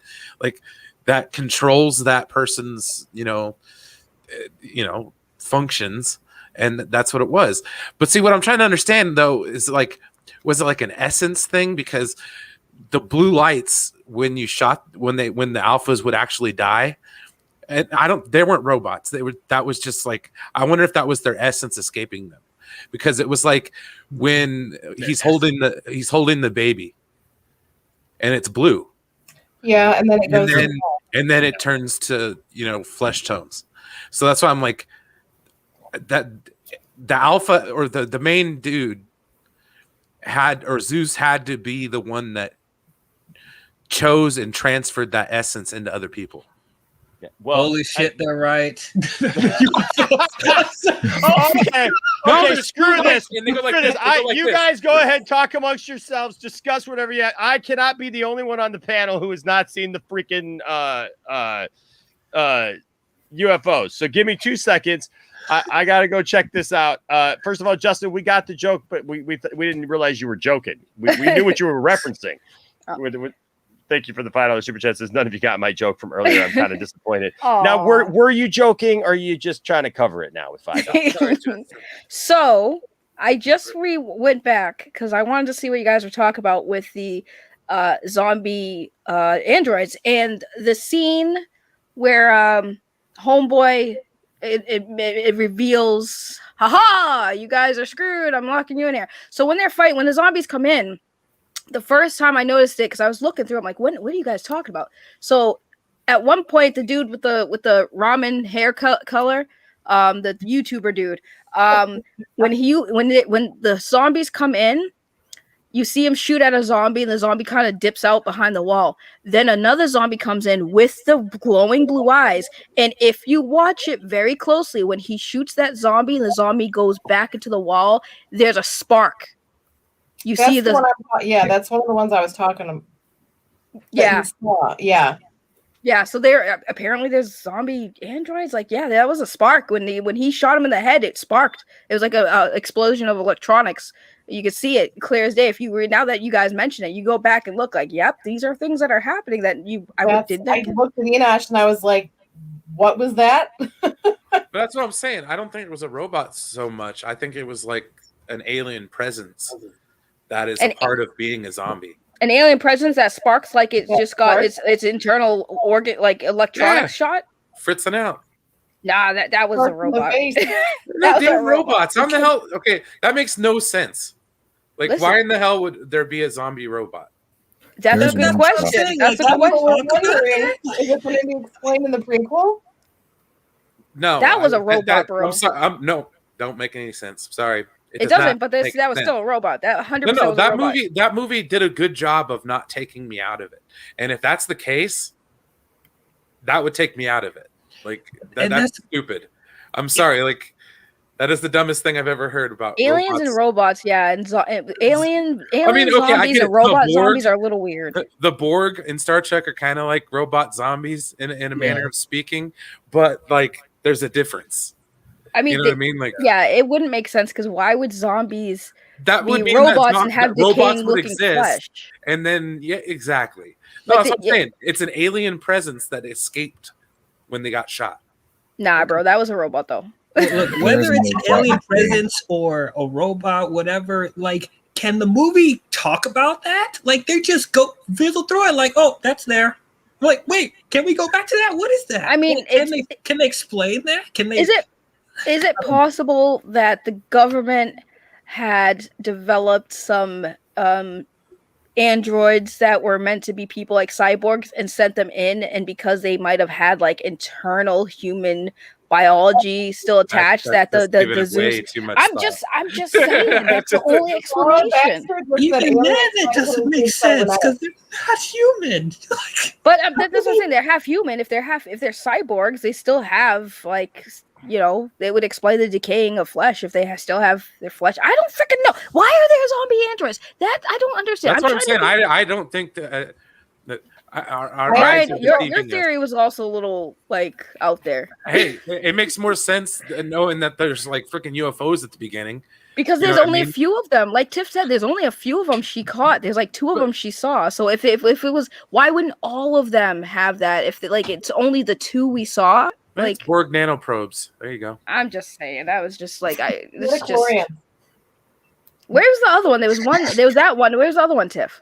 That one was I think the one that there was one down in the when they were down by the safe. Is that the one you were talking about? The one where the first one I saw was the one that ramen head dude killed, and that was the only one I've seen. I found. Like Don Leguizamo's son. He does. Oh, what the heck? What just happened? Yeah, you saw it, right? Right. Okay, good. I'm glad you saw it. How did I miss that the first time around? How the heck did we miss that? I know. Because we were too busy looking at the thing that the guy was looking at. I was eating popcorn and drinking my soda. So if you rewatch the scene, yeah, I know how we missed it because we were all too busy really looking at what the dude in the frame of that shot was doing. We were looking at what he was looking at, so we weren't paying attention to the background. That's right. I mean, the one flies right towards the screen. But we were looking down at whatever the dude was looking at. We weren't paying attention to the sky. He wasn't paying attention to the sky either. Our focal point was the convoy. Yeah, we weren't worried about what was going on in the sky. That's why I was like, how did we miss that? You're right. But yeah, it's there. How did y'all peep that, though? I saw it on the big screen, and I missed that, for God's sake. That's embarrassing. I don't know. Is the interior of your theater okay? Like, are you looking at the speakers? Like, man, it's been a long time since I've been in the movie theater.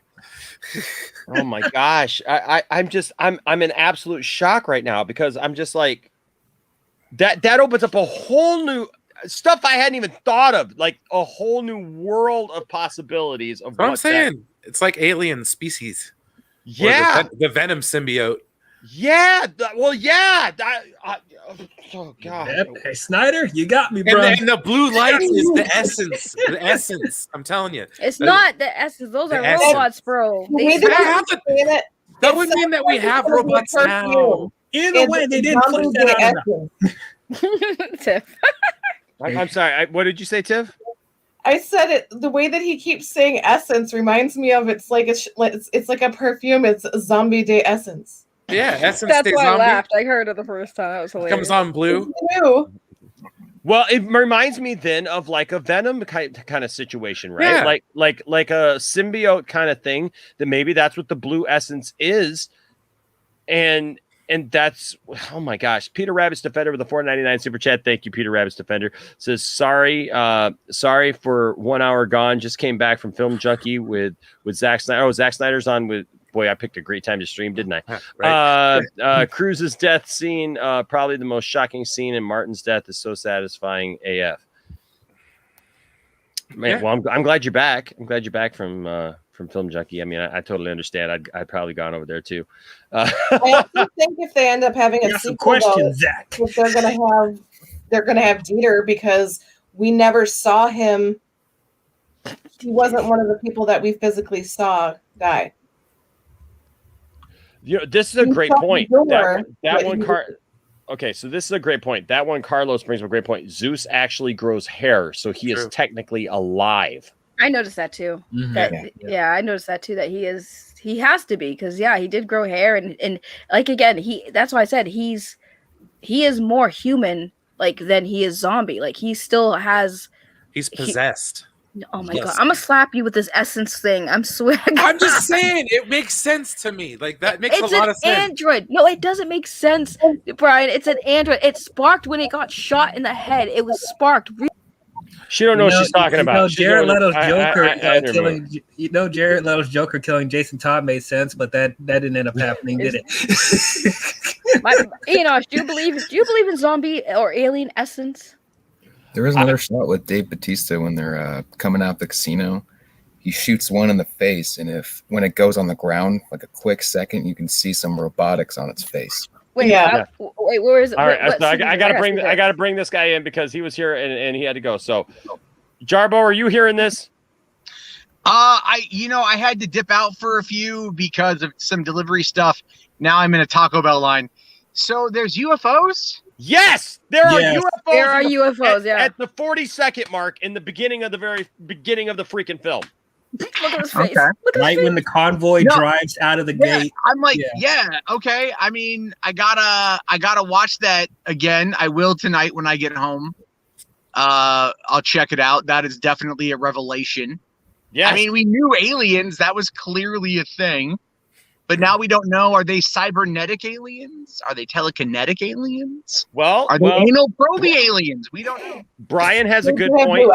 Brian has a great point that Saggy doesn't seem to be down with, but we're now kind of thinking that maybe it's like a Venom type of situation where it's a symbiote. The blue essence thing gets transferred. We were talking about on your stream, like this transfer of essence, like because we were talking about at the end with what's his name, with Vanderho, that like he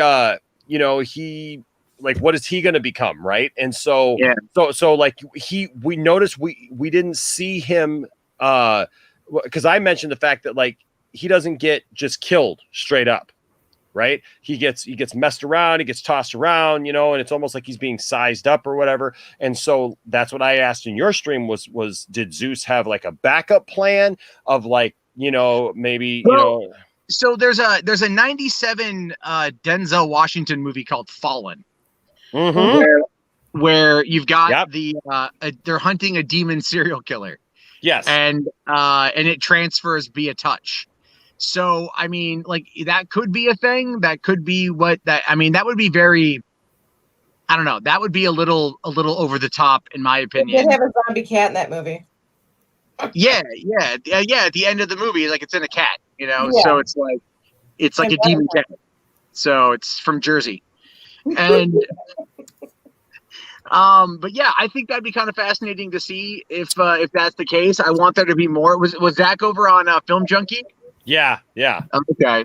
Well, that's gonna be like, man, Dave's gonna let that go to his head. No, not like Dave. I like Dave. It's not like the first time Zach's been on there, so No, of course not. Of course not. Of course, I noticed that I didn't get an invitation to that one. I've been getting steady invitations. But then again, it's all about. I'm not in with that clique. But I think it'd be very cool to see if they took the zombies to that level. I think it'd be very interesting to see how they build out the world. I mean, like I mentioned on my video, I worked on that one zombie web series where it was like interdimensional, teleportation in the stomach. See, Saggy? What? Interdimensional transportation in the stomach. Zombies.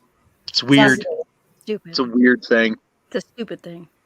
Well, I didn't write it, but I was paid to work on it, so that's okay. Well, whoever wrote it is stupid.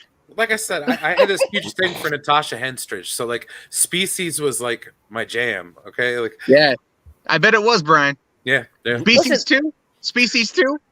Listen, aliens creating zombies is an interesting take. However, I think with like a lot of zombie movies and films, they either have an explanation or they don't.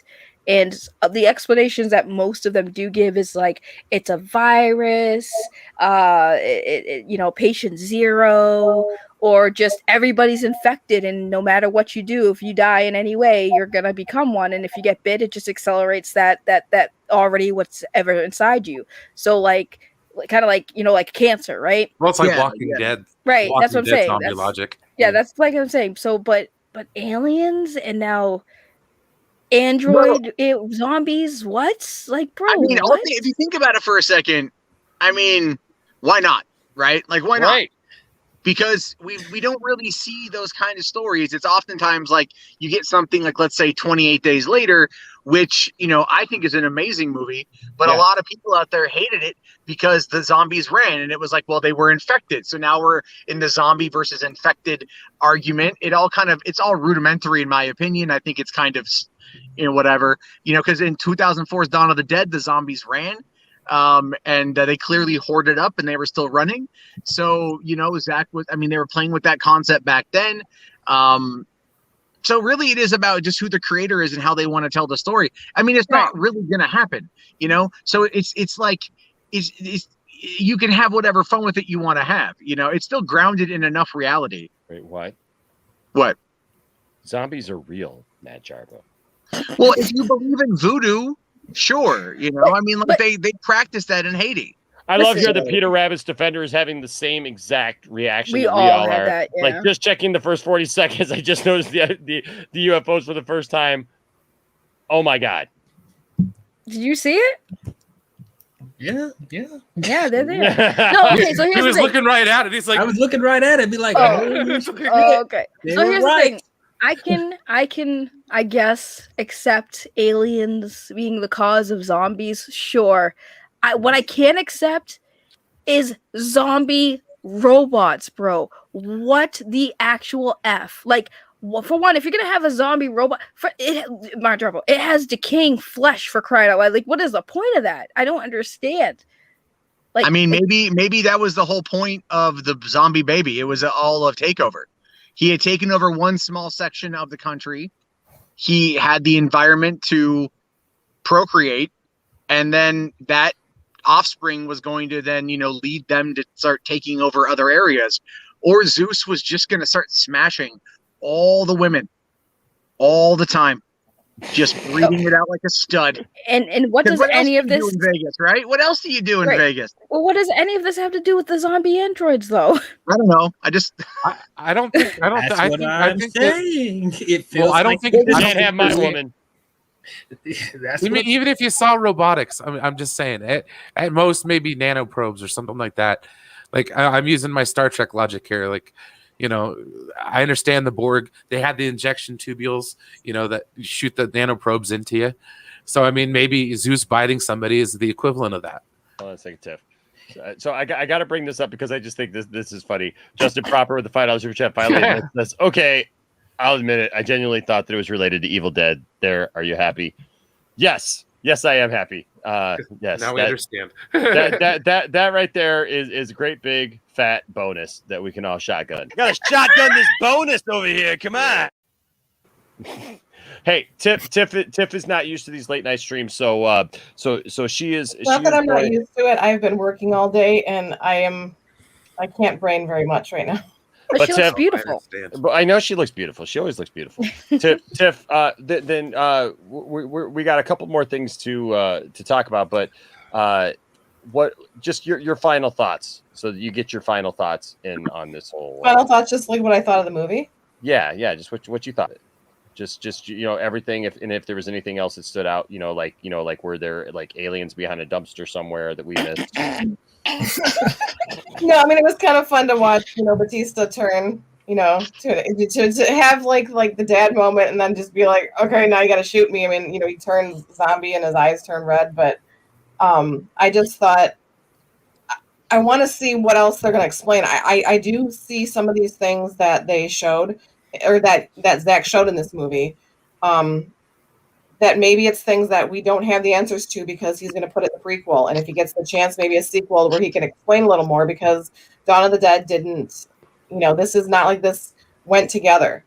So if they're going to tie some more of this stuff together, explain why, why is Zeus smarter? Why are they making smarter zombies? Why? But see, that's the thing is like the prequel though won't fixate on any of this stuff, because the prequel's already done. I'm talking about if they do the prequel and he gets the chance to do the sequel, or any kind of sequel related to this.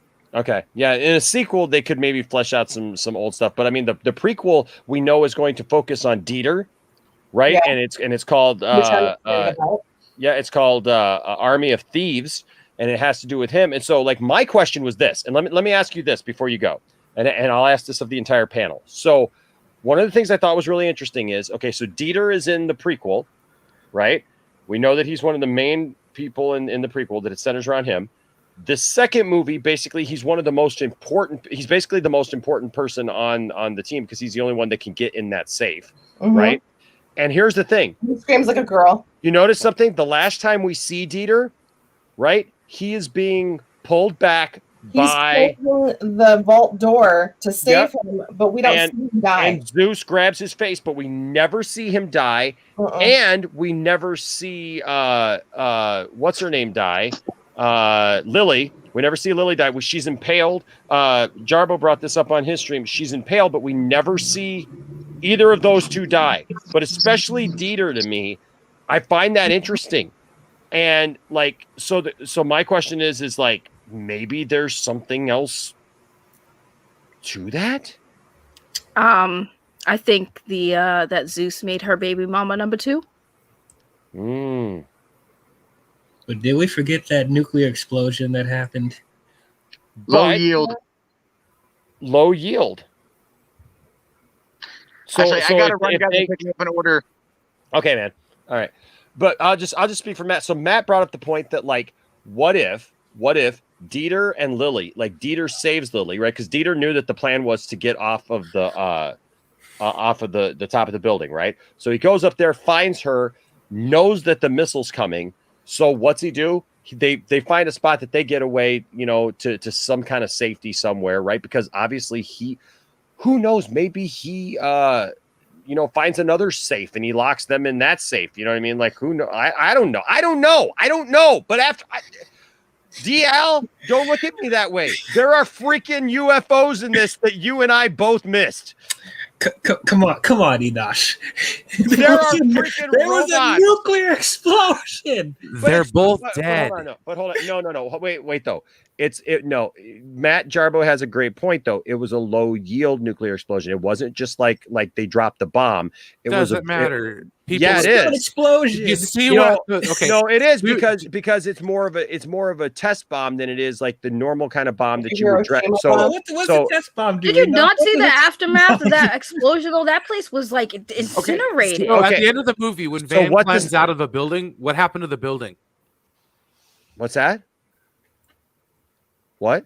When Van climbs out of the wreckage, out of the vault at the end of the movie. Yep. Where's the building? Yeah, that's what I'm saying. Where's the building going? What I'm just saying is if she was still impaled within a minute of that rocket coming, because that's literally how much time it was. Okay. I'm just saying. She somehow got off of that and then got down to the basement within that time. Who did you say helped her down, if possible? The Dieter. The lock dude?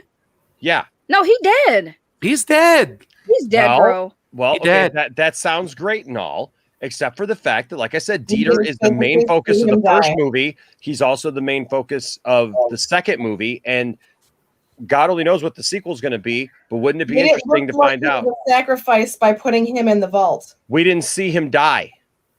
We You're never telling me- saw you- Dieter die. Listen, you know what you did see? You saw Zeus snatch that boy up, and you just saw both Zeus's hands on his face, like "Get over here!" And like, how? Did you tell me Zeus just let him go? Okay, you know what? That's all fine and good, but did you see him die, Saggy? And if Dieter is that smart, maybe he could see him as someone that could be within his army of the dead. Now we're applying Fast and Furious logic to But this. you know, you're right. I didn't see him die. No, I didn't see him die, but I still don't know how he would have got out of that. Okay, but is Zeus a highly intellectual character in this movie? Like, it's not like he's got a bloodlust where he's just gonna like bite him just to bite him. So, like, you know what I mean? Like, I'm just saying. I find it interesting that we did not see him die. That man's dead. Okay, and let me bring up another good point to you real quick. Okay, so I want to read a couple of this, and I want to bring up something that Tiffany told me in the theater that kind of blew my mind too, and it has to do with some similar to this as well. Let's see if StreamYard will work for me. I'm trying to bring. Okay, here we go. TJ with a $5 Canadian super chat says, "I saw the android zombie that Guzman killed. So we have aliens with essence and androids, District 9 plus alien vibes." And I'm just saying now we could have, you know, I mean, we got an Indiana Jones moment, put them in the refrigerator. They're good. I don't know. TJ here says with another $5 Canadian super chat says Vanderho as the Netflix Blade of this world. Colbert idea to Zack Snyder. Zeus is too smart to let smart people die. And that's kind of the thing that I'm getting at. And you know, like if he could use him, I feel like he would use him. You know what I mean? Like if he had a place for him amongst his ranks. When he took Gita and he had the 3 women, he didn't just take them. He kept them and waited until he needed them.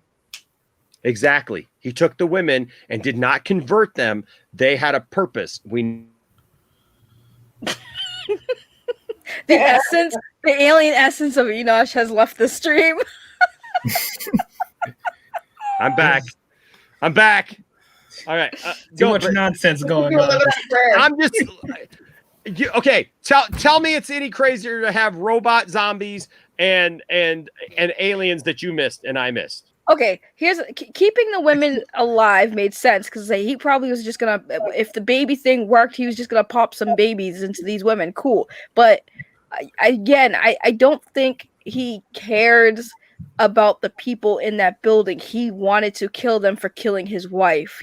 I don't think he actually had any reason to keep any of those people alive, even if they were smart. He just wanted to kill them for killing his wife. He came in there with a fight. But you know what I think you're doing there? I think you're using regular zombie logic and just thinking, well, there's not a plan. He doesn't have a plan or a purpose or a rhyme or a reason. He's just a zombie. No, he's not just a zombie. He's an angry man who lost his wife and child.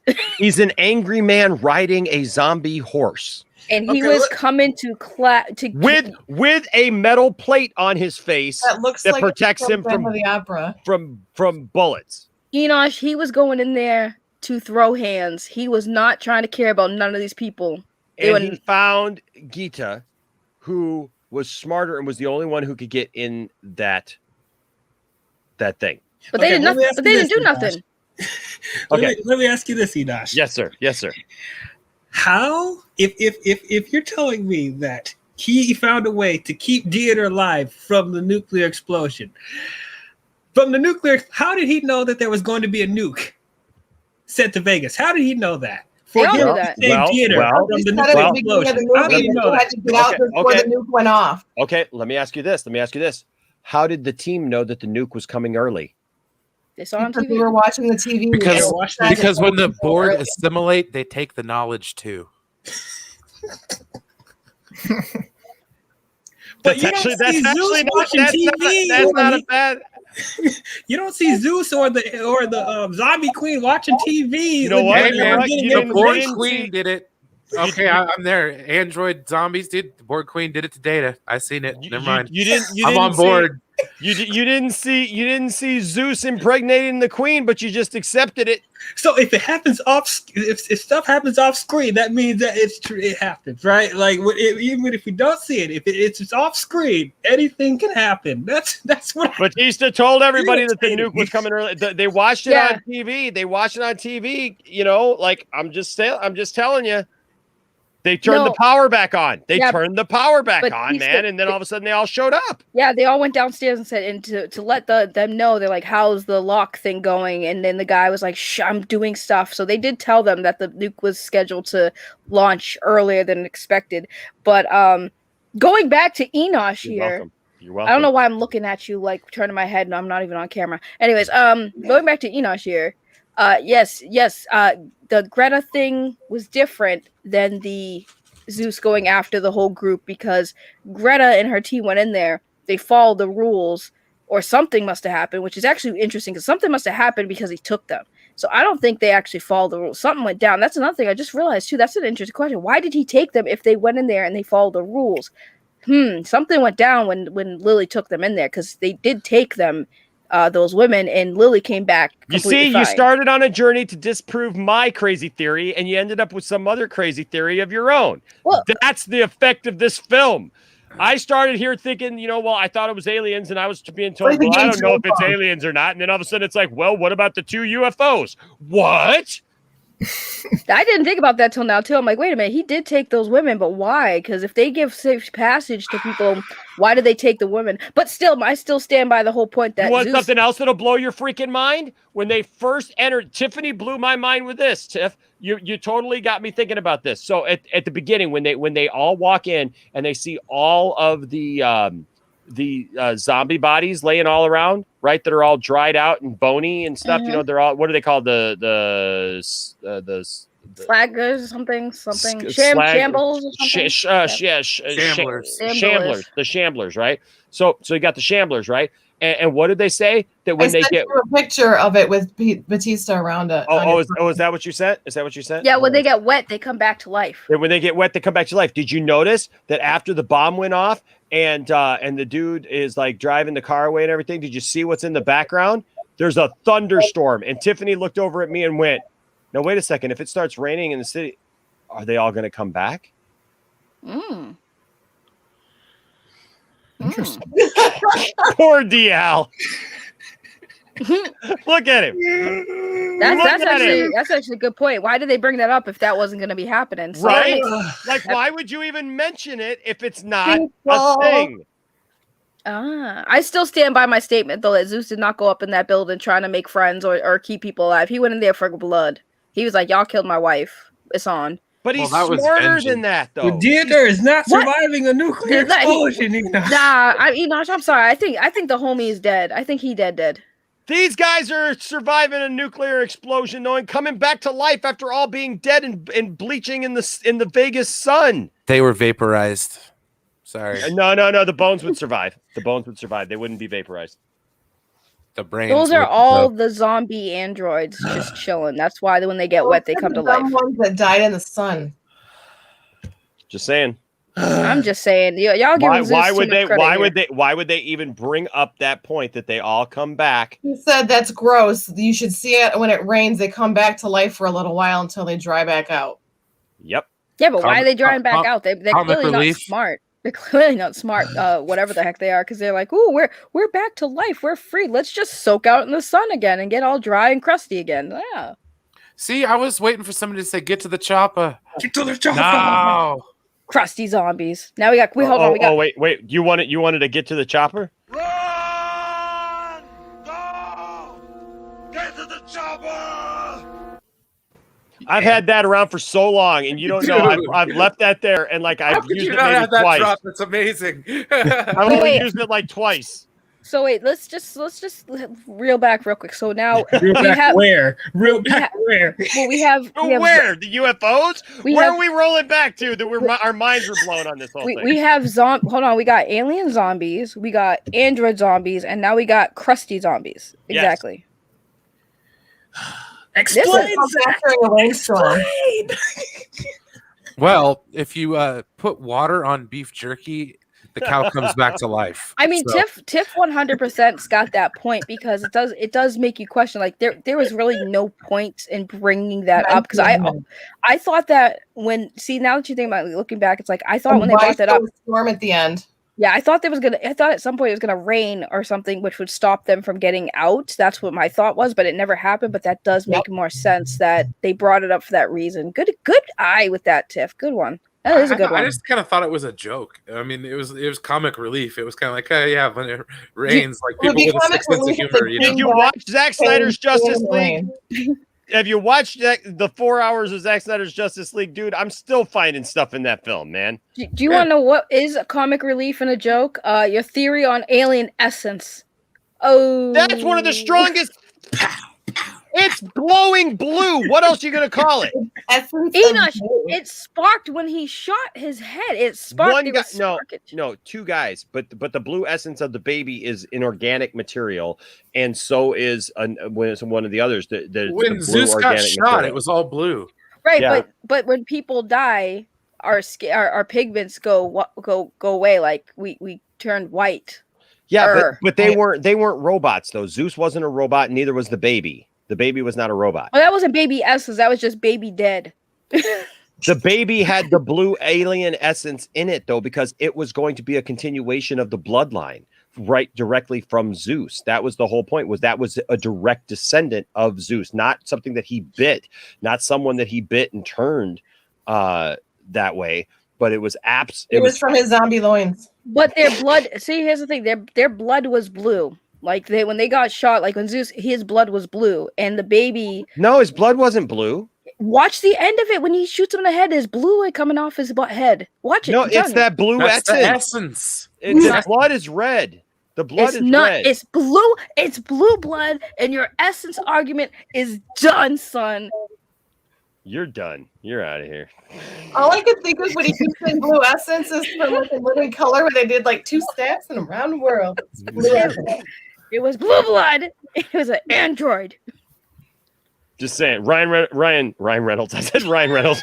Ryan Reynolds. Ryan Reynolds. Hey, baby. Hey, you know what? William T. Carr. Ryan Hartwell. Wayne T. Carr gave a $5 super chat. So I who knows, man? If Ryan Reynolds was in here, he'd probably give a $5 super chat too. Ryan Hartwell with a $5 super chat says, I think Night of the Living Dead had the explanation of a satellite infected with alien origin. I'm just saying, this is. Ryan also says, Krusty the Zombie. Hey kids! Hey kids! I'm here to eat your brains. I'm here with Super Homer. Oh boy. So that's like and scratchy show. So let me get this straight. Krusty the Zombie is Zack Snyder's version of Krusty the Clown, right, from his universe, and this is his Superman, I guess, from that universe. I don't know. Or Ho-Man. Yeah, or Ho-Man. Yes, Ho-Man is another good one too. Yeah, but I'm telling you what, that's what's beautiful about this movie, is that literally we have sat here talking about this, and like the rabbit hole goes deeper, doesn't it? Like sure does. Oh yeah. This is something weird. The rabbit hole is filled with essence. It's filled with glowing blue essence, is what I'm just saying. And on that note, I'm gonna sign off. All right, Tiff. On the blue essence. All right, Tiff. We love you. Very fun being here, though. I will have to do this again. Yes. Good night, Tiff. Nice to see you. Yes, you too. We'll have to talk to you too, Saggy. Yes, madam. All right. So I'm just saying, it's an interesting. Yeah,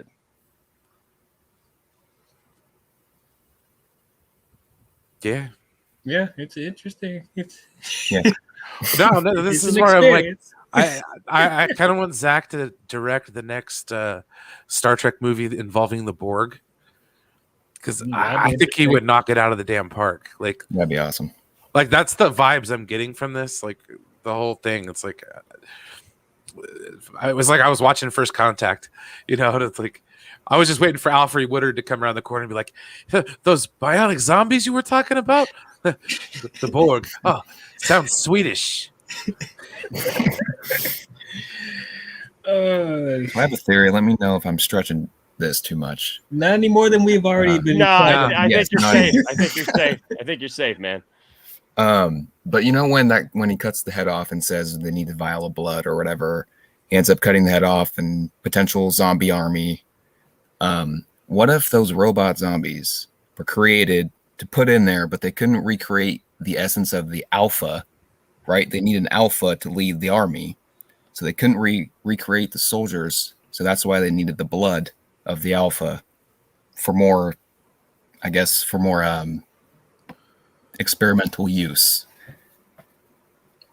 That's just my theory. I think it's a little bit of a stretch, but that's the closest thing I can come up with. That makes the most sense out of all the theories we've heard tonight. You know.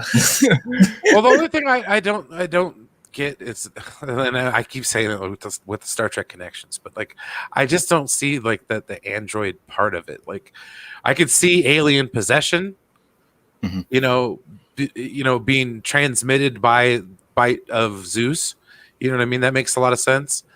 It's kind of weird, you know, that the other high powered ones, you know, the lower level ones turn people into normal zombies. So that's like I'm still the connection there is kind of like, oh, wait a minute, then how does that translate to the Daywalkers? The Daywalkers. There's a hierarchy, right? I mean, there's a hierarchy. Is what my feeling would be probably on that. Yeah. Okay, dude. Yeah. Like I still don't care about an android. I think that's stupid. If there's an android in the movie, I think this movie's dumb. Like that's where I'm at. So I mean, I'm gonna believe that there's not one. This is all in Zach's weird brain, so anything can happen.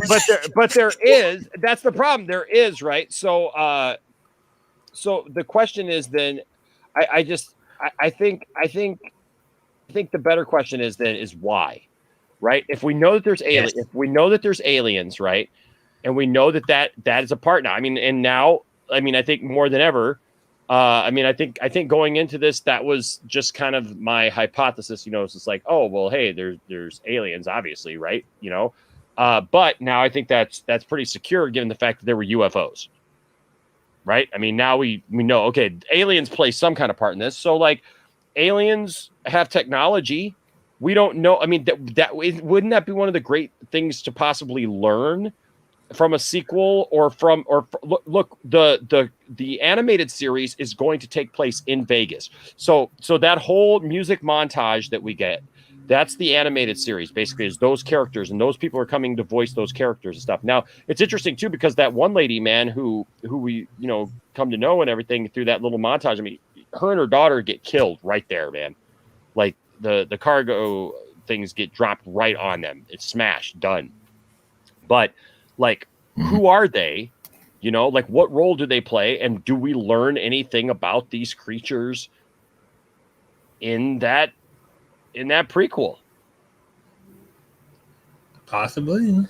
I'm curious to learn. And then if there's a sequel, you know, is that just you know, set down in Mexico City? Is that just Vanderho? Is he, you know, is he the next Alpha? It is kind of interesting. He has an Omega tattoo.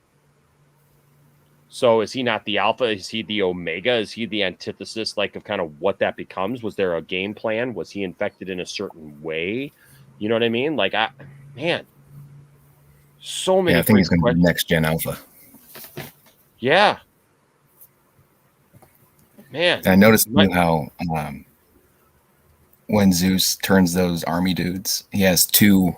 Those are Alpha dudes, right? Mm-hmm.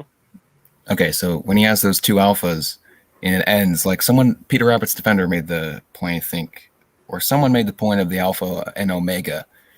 And it ends with Vanderho with two women who could be potentially his two queens. Huh.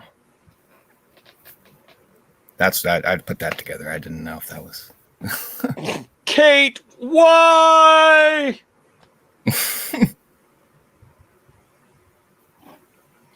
Man. Okay, so thank you, Rel, by the way. Rel with the $2.99 super chat. Thank you, sir. Appreciate that with the Kate Y there. Ryan Hart with the aliens in Army of the Dead. Everything is going according to plan. we have utterly confused the humans. They have no idea what to make of this film or anything that's going on in it. It's working. It sure is working. Well, here's an interesting point too. So the aliens, the zombie aliens, whatever. Okay. I got it figured out now. They obviously have a history of trading for something, right? Because they trade for passage, right? For people to come into their domain there. This is now I'm thinking the aliens traded for something. How come they just took off? Like I did see something about, we know that the Scorpion dude, like the guy who played Scorpion, he wanted that technology, like he wanted the blood, and they ended up, they were going to bring him the head back so that they could basically make super soldiers, right? Mm-hmm. Weapons of war. All right, you got something, Brian? Okay, so I went back and I reviewed the supposed zombie android. Okay, throughout this, the blood splatter has blue light to it. Okay, that's not sparks. That's blood splatter. There were sparks, bro. That's not sparks. It was confirmed. Blood splatter. It was confirmed. Okay, it goes out. It looks like sparks, but it's that blue light stuff. It's confirmed. So, essence. Not confirmed. Essence. Later, he gets the rebound, passes it to the man, shoots it, and boom goes the dynamite. I am disputing this. It was No. sparks. I know what. It is not. It's It's blood laced with the blue light. It's, It might look like sparks, but I'm just saying. One person's sparks I sent might be another picture person's of blood Zeus's splatter. head going blue, and you see the blue gunk. Oh, did you? Oh, I'm sorry. Mixed in with Hold on. his blood. It's not essence. I think it's just part of whatever thing is happening with the blood. It's part of his blood. Okay, and that's the same thing that you're seeing when. Nah, that means that was a spark. When there's bro. a quote, that is not a spark. It's the same thing.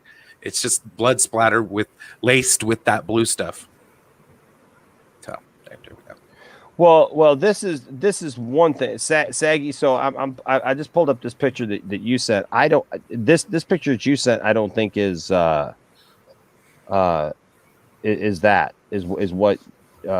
mean. I can pull this up. I don't think that this is a spark, but it has basically been verified that there are metallic ones.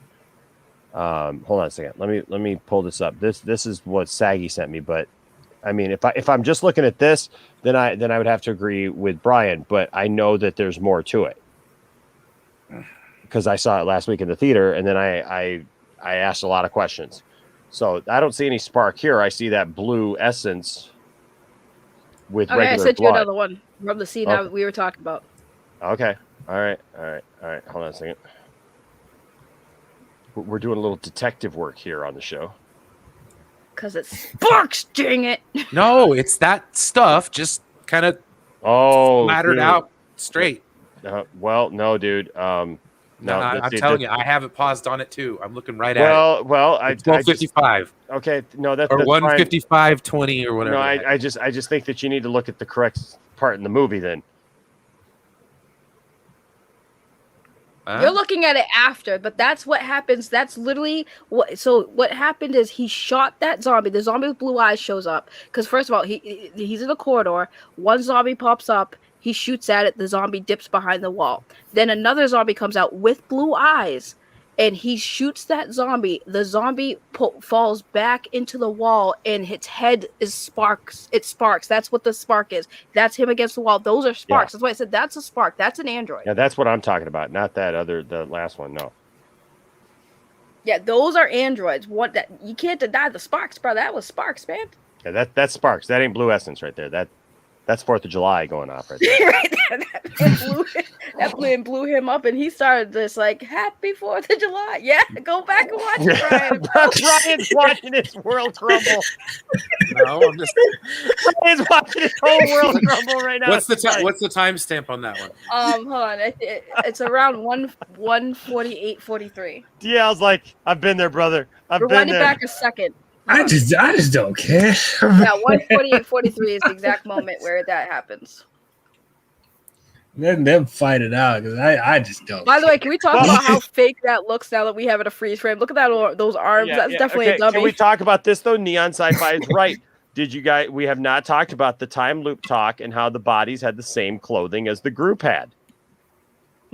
Huh? Oh, what? Wait, what? What now? What? What bodies? What nonsense now? No, remember? Hold on.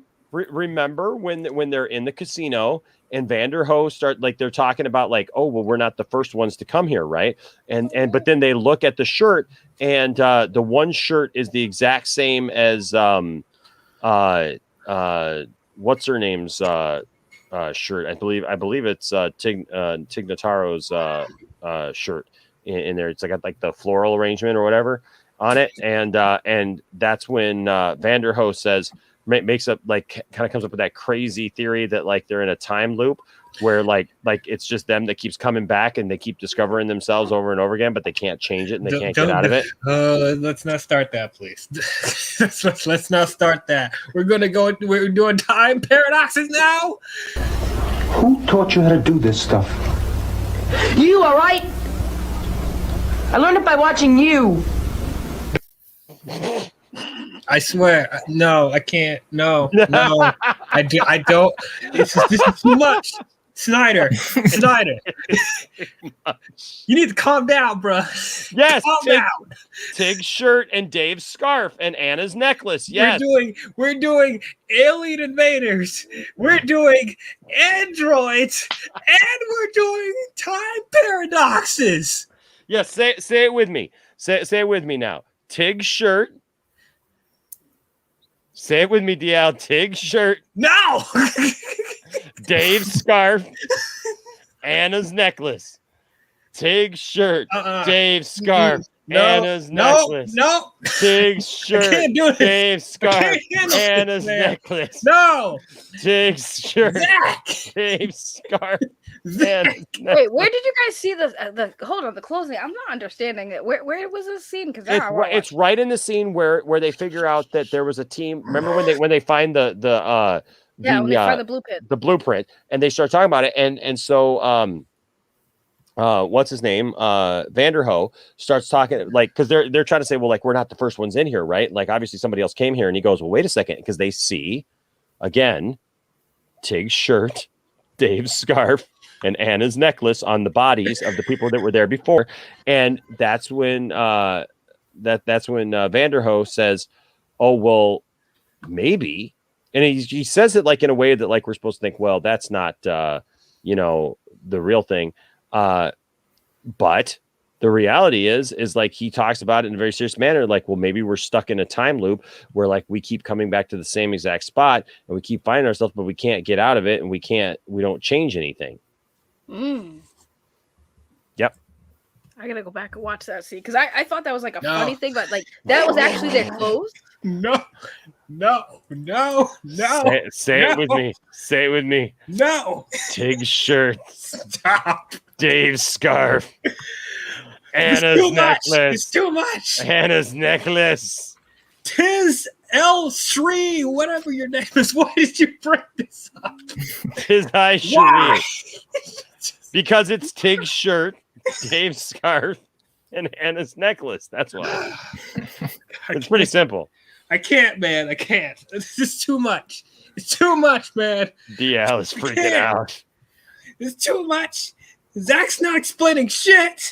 Like, come on now. Pat says this is heavy. This is heavy, Doc. Shit's too deep. I think you need to stop overthinking it, bro. This is too heavy, Doc. I'm overthinking it. We had freaking over 45, 50-minute rants about Essence versus androids, and you're talking about don't overthink it. Don't overthink it. This is too much, man. He's losing it. He's having a breakdown right here. Sorry, DL. You guys weaponized my messages. Yeah, sure did. I never had this reaction. Rel says I blame Barry for this. Barry, what did you do? Shouldn't have gone faster than the speed of light. Should have broke his own rules. Oh my gosh, this is a secret sequel to Justice League right here. We here. got the Snyder'S all along, guys. Relax. That was the Nightmare universe. Snyder'S restored, confirmed. Somewhere on a mountain, Joker's having a cigarette going, yeah, honor.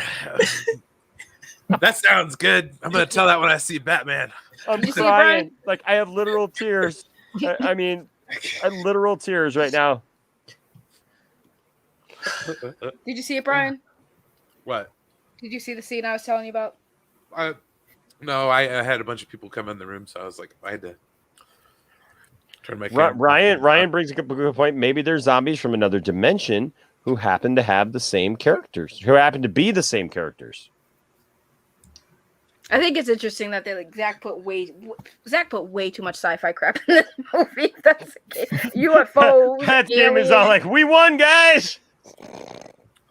UFOs, aliens, androids, and now time paradox loops. Like, what, bro? It's the multiverse. The multiverse, guys. And my question is, I just watched that scene again just now, and I'm sitting there looking like, why did no one peep? Like, why didn't the other characters peep that other than Vaughn, bro? Like, he was the only one who really peeped that and was like, yeah, that's us. It's like, what? That's what I'm saying. It's like they're not. Were they using incendiary rounds? Why are they being so subliminal with this? Nothing.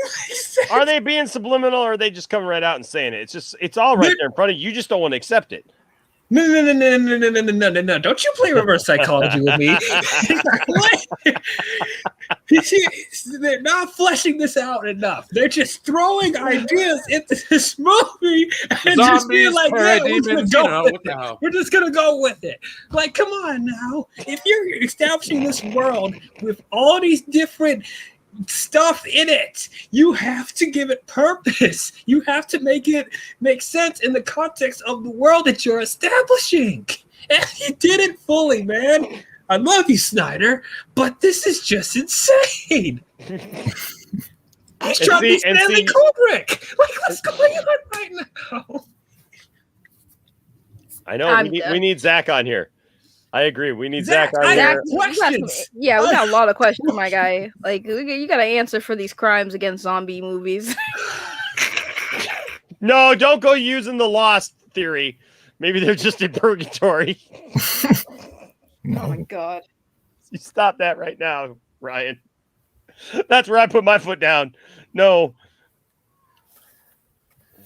I think the concept was interesting, but if I saw someone that linked up those objects that you see on those skeletons with the actual objects that they wear, and they're slightly different.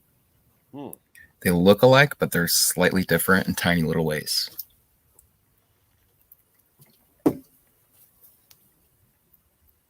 Demons.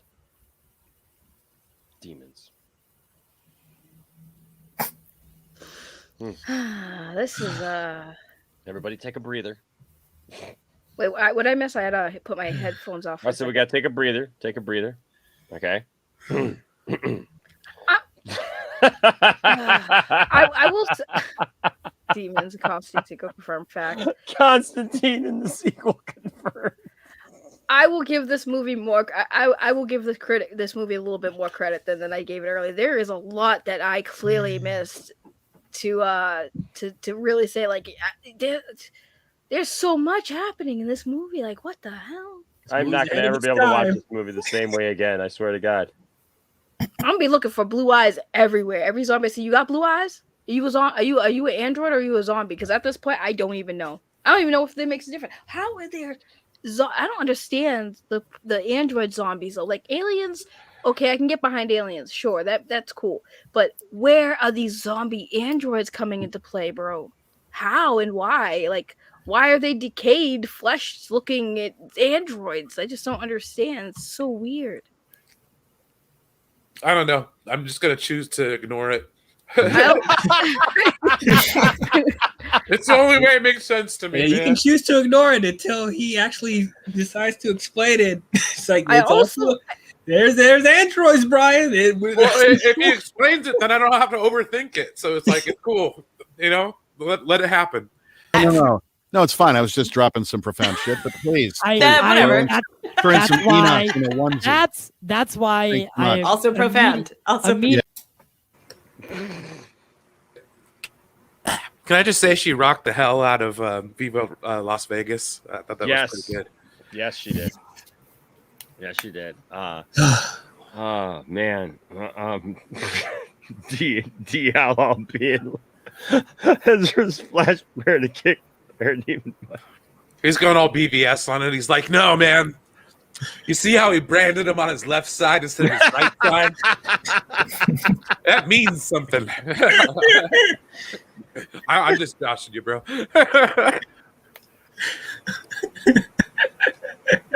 He's been setting this up since BVS. That's right. Oh my god. Okay. So then we get to the end. Everybody's dead, but they're not dead. What do you mean everyone's dead, but they're not dead? What do you mean? Well, as soon as it starts raining, they're going to come back up in a. All right, we're not going back to this shit. They're coming back in a thriller zombie montage. Oh heck yeah, thriller, dude! Just waiting for Michael Jackson to come back. Oh my gosh, that's how the sequel has to start. And it starts raining.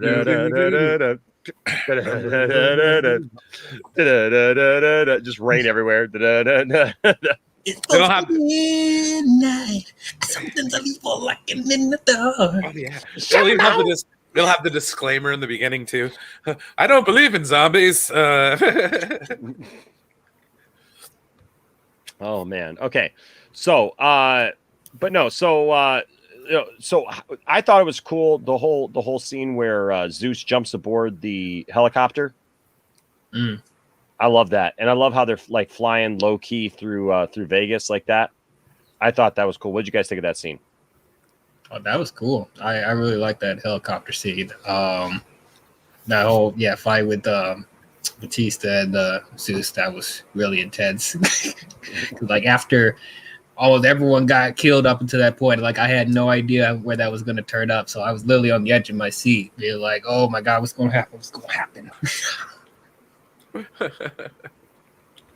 Ezra's flash time travel to recruit Batista to be Bane. Oh boy, I'd be all right with that. He said he wanted to be Bane, so yeah. Well.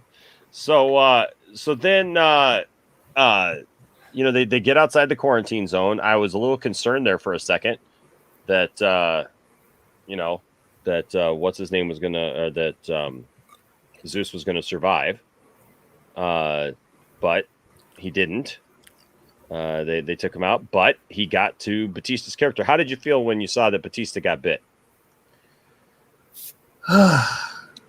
I knew it was going to happen, not necessarily because of that, just because I've watched so many zombie movies. It's like, the hero's going to, bite it, you know what I mean? Literally. Or get bitten. Yeah, no, it was just like, it's one of those things. You don't ever want to, like, get attached to people in these kind of movies because it's like, only one or two are going to walk away from this one.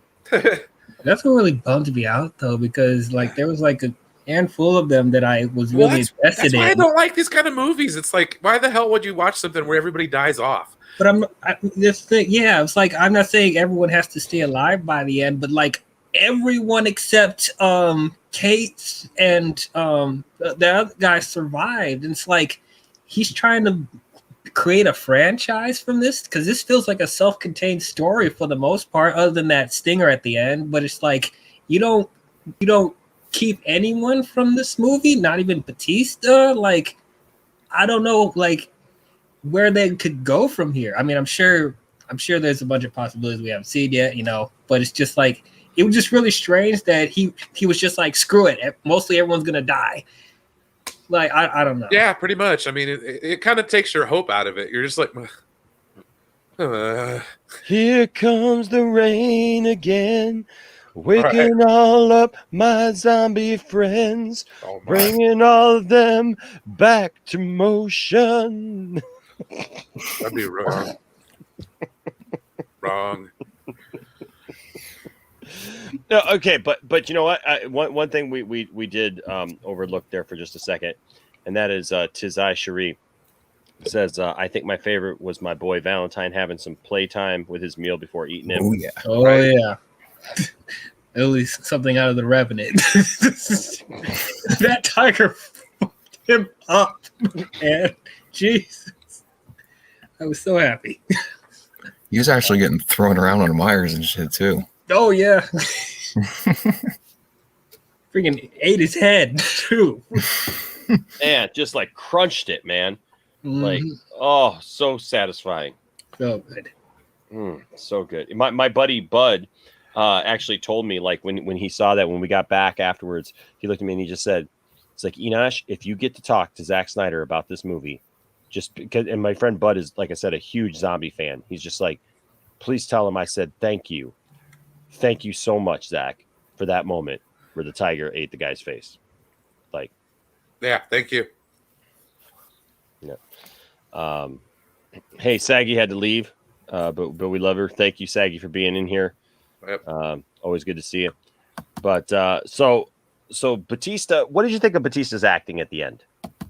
Oh, fantastic! Like his acting was good throughout the movie. Yeah, Yeah, he was definitely a highlight. Mm-hmm. He did a fantastic job. I was really impressed with him. I mean, like, at no point did he come across as a wrestler or like somebody from a different profession trying to be an actor. He brought it, man. Well, that's kind of one thing I'll say. Everybody gives The Rock so much. Yeah. But like, how many times does The Rock play The Rock? Do you know what I mean? Like, yeah. Can he be Dwayne Johnson? That's actually a really good question. Mm-hmm. So I mean, like, Dave Bautista is not the Beast. You know what I mean? Like, yeah, or Leviathan or whatever. You know what I mean? Like, he's David Bautista. You know, so it's a whole different thing. He's not a. I think him stepping away from wrestling was the best thing he ever did. Oh yeah. Oh yeah. Yeah, I gotta agree. I mean, I think that like you said, Brian, The Rock kind of has one mode. Yeah, it's one right? gear. He's an action star, and that's it. He can do comedy.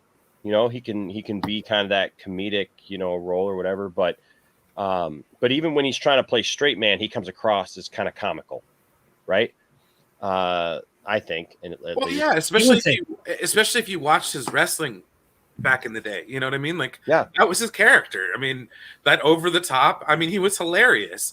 So it was like he could do all that stuff, but I've already seen it with the people's eyebrow. You know what I mean? So it's like kind of defeats the purpose in certain cases. I'm not saying like Black Adam's going to be, you know, whatever, but it's going to be a Rock movie, and you know what to expect when you go into that.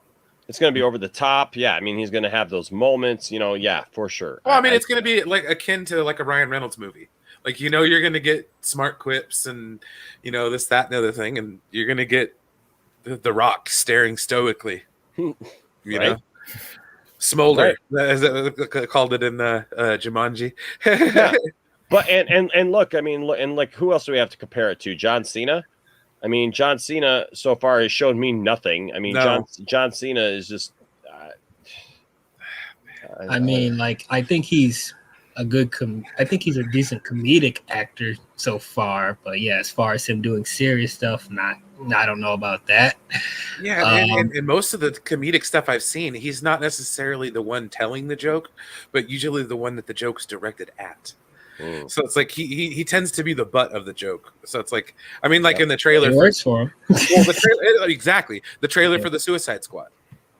perfect example. I mean, like, Yeah, he was basically the butt of the joke in that trailer. Yeah, it's a great example. So it's like And then it's kind of like that in all the movies he's in. and then he's trying to be overly serious in Fast and Furious 9. It's like, okay, John. Yeah, this isn't the Marine. Calm down. Calm yourself down right there now. Come on. We're not the big actor we think we are now. We are we? No, we're not. No. It's like, I want you here. You're here. I want you here. Yeah. So I will say, like, before Zachary Levi was casted as Shazam, I was rooting for him to be Shazam at some point, but I don't know. So I do think John will get better. I'm not saying he's on the level of The Rock and Batista just yet, but I feel like practice makes perfect. Yeah. And you know what? John Cena could have probably played Shazam, right? You know, Captain Marvel, just because he's the big cheese, right? Like he would have had that big build, especially if you're going to pit, like, you know, I mean, it would have been a little on the nose with WrestleMania. What was it, 38? I think it was. Oh, yeah. No, 28. 28. That's right, 28. Yeah. WrestleMania 28. You know, with The Rock versus Cena. Well, and WrestleMania, what was it, 27? 29. Or 28 and 29, right? Yeah. Back to back. Yeah, back to back. Once in a lifetime, except for next year. Yeah, right. Like, come on, guys! You couldn't accept the fact that John Cena lost. Well, it's like that's such a creatively bankrupt company right now. It's like, gosh, man. And you're talking about something that was like 10 years ago. Yeah, and it was creatively bankrupt back then, man. Yeah, Dude. yeah. You can only turn over the barrel so many times. You're right. Or Dave Bautista was absolutely right in stepping away from all that. I mean, good for him. Oh yeah. No, he's fantastic. Like, but Ryan here nails it. Says John Cena is no Dwayne Johnson, and Dwayne Johnson is no Dave Bautista. Dave won me over with this movie. You know, like he really showed me something in this film, and that ending, man, the emotion that he has at the end, man, and you know he's going to turn into a zombie at any minute, and you're just like, oh man, you know, like I really want to see him in Dune now. Like, yeah. Let's go, man. Let's see it. And I'm excited for him in Knives Out too. Well, he's got range, and that's something that you can't say about those other two. Like, maybe the Scorpion King, like, or sorry, the Mummy 2, like before he was all CG spider at the end, but like that when he didn't say anything, and he just if his Scorpion King movie was all that, it would have been a lot better.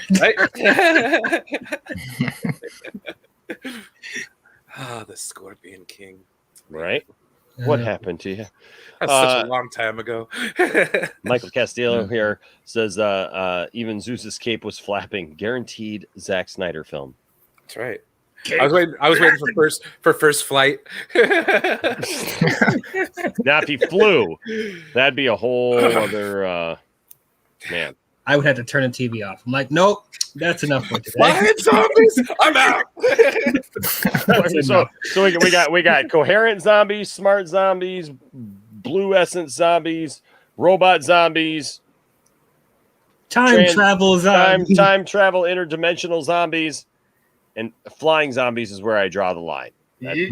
Well, I don't know. I mean, Zeus was in that helicopter. I mean, so technically he was flying. No, he wasn't. No, he wasn't. His cape was flapping. Just saying. That's great. Batman's cape was flapping too. But it's just falling with style. No, and they even had like the zombies from the 60s that did that song, The Time of the Season. Doom, doom, doom.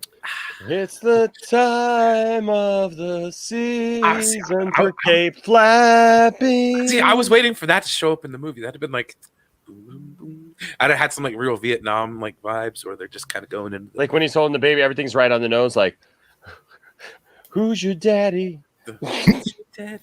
Is he me? Oh man, it's so freaking awesome. And yes, I will say, Zack Snyder and freaking soundtracks, bro. Oh yeah. Perfect. Plus, I called the cash.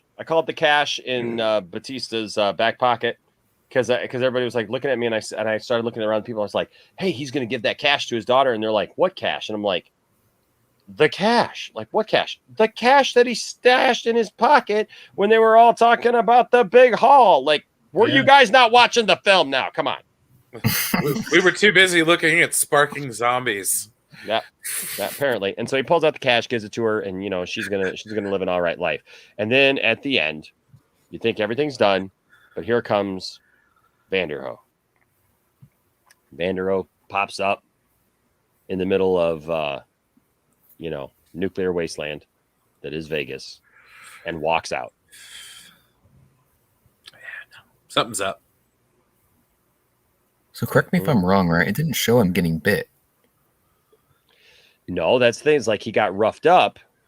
So Actually, it did show Zeus did bite him, and they did show that. But did they? Break the It did? skin? Yeah, it just wasn't as hard as the other bites to people, but they did show that while he was fighting him. Yeah, it was like it didn't break okay. the skin. Yeah. So I'm wondering is that why he Right. survived getting radiation poisoning? Because even if it was a low yield, that's still a lot of radiation. Oh yeah, I agree. That's another thing, or it's just like suspend disbelief, I guess. Brian Ryan can save Brian them Hartwell, from here's all like radiation. financial advisor zombies, Fallout New Vegas. nuclear zombies. Nuclear zombies. There's all kinds of zombies here in this movie. Volcanic zombies. But he finds a cool car, drives to Utah, plops out a bunch of cash, and gets on the airplane. And before you know it, there's that bite. We know what's going to happen. I don't know, man. It was a great ending. I thought it was a fitting ending because you can't just ever end the thing. You know what I mean? Like, mistakes are made. Things happen, but I'm telling you right now, you're going to want to keep your eyes out for Gita. Keep your eyes out for Gita. He's going to show back up, man. I'm telling you right now, he's going to show back up. Look.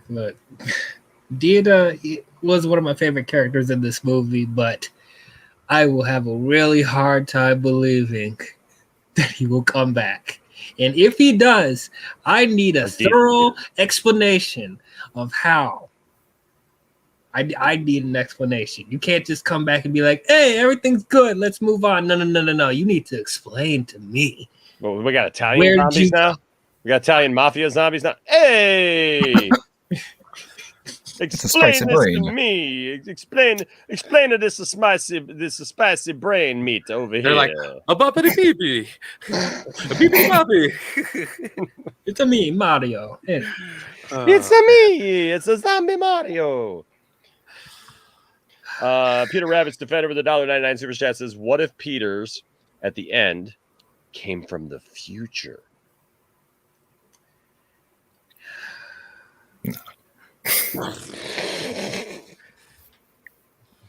I think DL has had enough.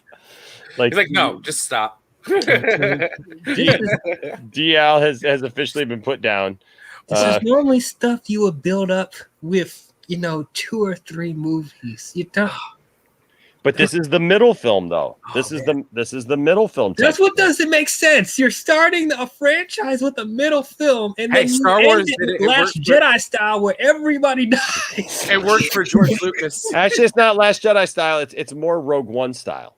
Rogue One. You know what? Yeah, you're right. Yes, you end it Rogue One style, where mostly everyone dies. Like, I don't understand. That's what's so depressing about that damn movie. Everybody dies. Everyone dies. Like it's a massive thing, and so I want to see his thing. It's like it confuses me when people are like, "Oh, I love the characters in that movie."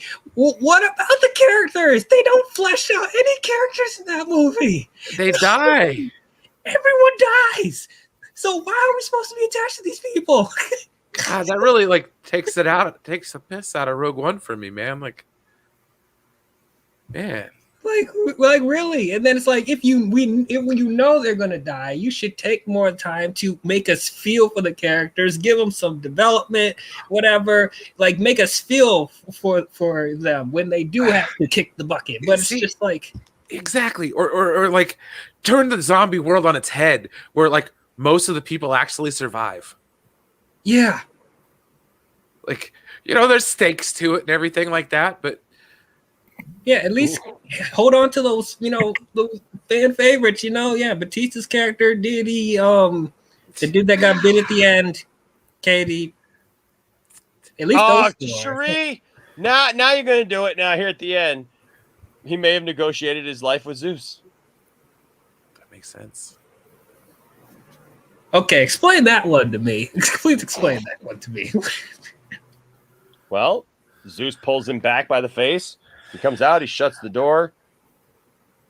He's like, "Listen, bro, you know how to crack some safes." I think we actually have footage of Gita, or Dieter. I'm sorry, I keep calling him Gita. I don't know why I keep calling him Dieter. You're confusing me because wasn't that shit called Gita? Yeah, I think so. Yeah, but see? here's Dieter. I'm sorry. Here's Dieter negotiating with Zeus. My straw reaches across the room and starts to drink your milkshake. I drink your milkshake. I drink it up. You shouldn't talk to the Riddler like that. Q DL freak out 2.0. 2.0, man. I think we're like. I was gonna say we're well past that. We're like light years. We're like, yeah. I mean, like we're Windows 10 DL freak out right now. I don't remember the last time I freaked out like this. He's having memory loss. That's that. Well, you know what that is? That's the time loop. I mean, if he's guilty of one thing, Zack Snyder is guilty of making movies that make people think. Like, you know what I mean? I'm really fine with that. I'm fine with this making me think, but it's just like it's like Watchmen. Has anybody really figured that movie out? I still haven't figured that out. I mean, I read the novel, so I know the general idea of the story, but it's just like. And I actually didn't mind the changes that Zack did to the novel. I think the ending made sense. So it's just like I normally understand what Snyder's going for in his movies, but it's just this time around. I'm just like, did you just come up with these ideas while you were going along? It almost felt like he's making it up as he's going along. That's what it feels. Takes a big old bong rip and he's like, "Hey guys, you know it sounds really cool." Robot zombies. yeah, that's what it really feels like. While he's like, "Hey, you know, we cool. You know, we cool. Time travel. Let's do time paradoxes, man. You've never seen that before. Oh, this needed like a couple more. And a zombie tiger and a zombie horse. That's right. Yeah, makes sense. Just saying. Yeah. Just saying. I'm fine with that. That's badass. I like that. Anthony Beltre here with the $1.99 super chat says, when will they release the number of Army of Dead? To spite WB tomorrow. Right? Oh my gosh. It's like, this could have been you. They were already trolling today, weren't they? Like, I know Netflix was cracking jokes at their expense.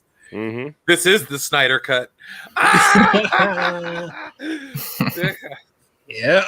Heck yeah. Ouch. Heck yeah. Ouch. This is definitely Snyder unhinged. Unhinged is definitely the word you're looking for there. Unhinged. Ready to play. So I dig the ending. You know, they find out, we find out that, you know, who knows what's going on. I don't know. I mean, there's a sequel. Yeah. Was that good? I said there's a sequel, there's a prequel, there's a prequel cartoon. It was like Lost World Jurassic Park. A zombie multiverse. Lost World Jurassic Park.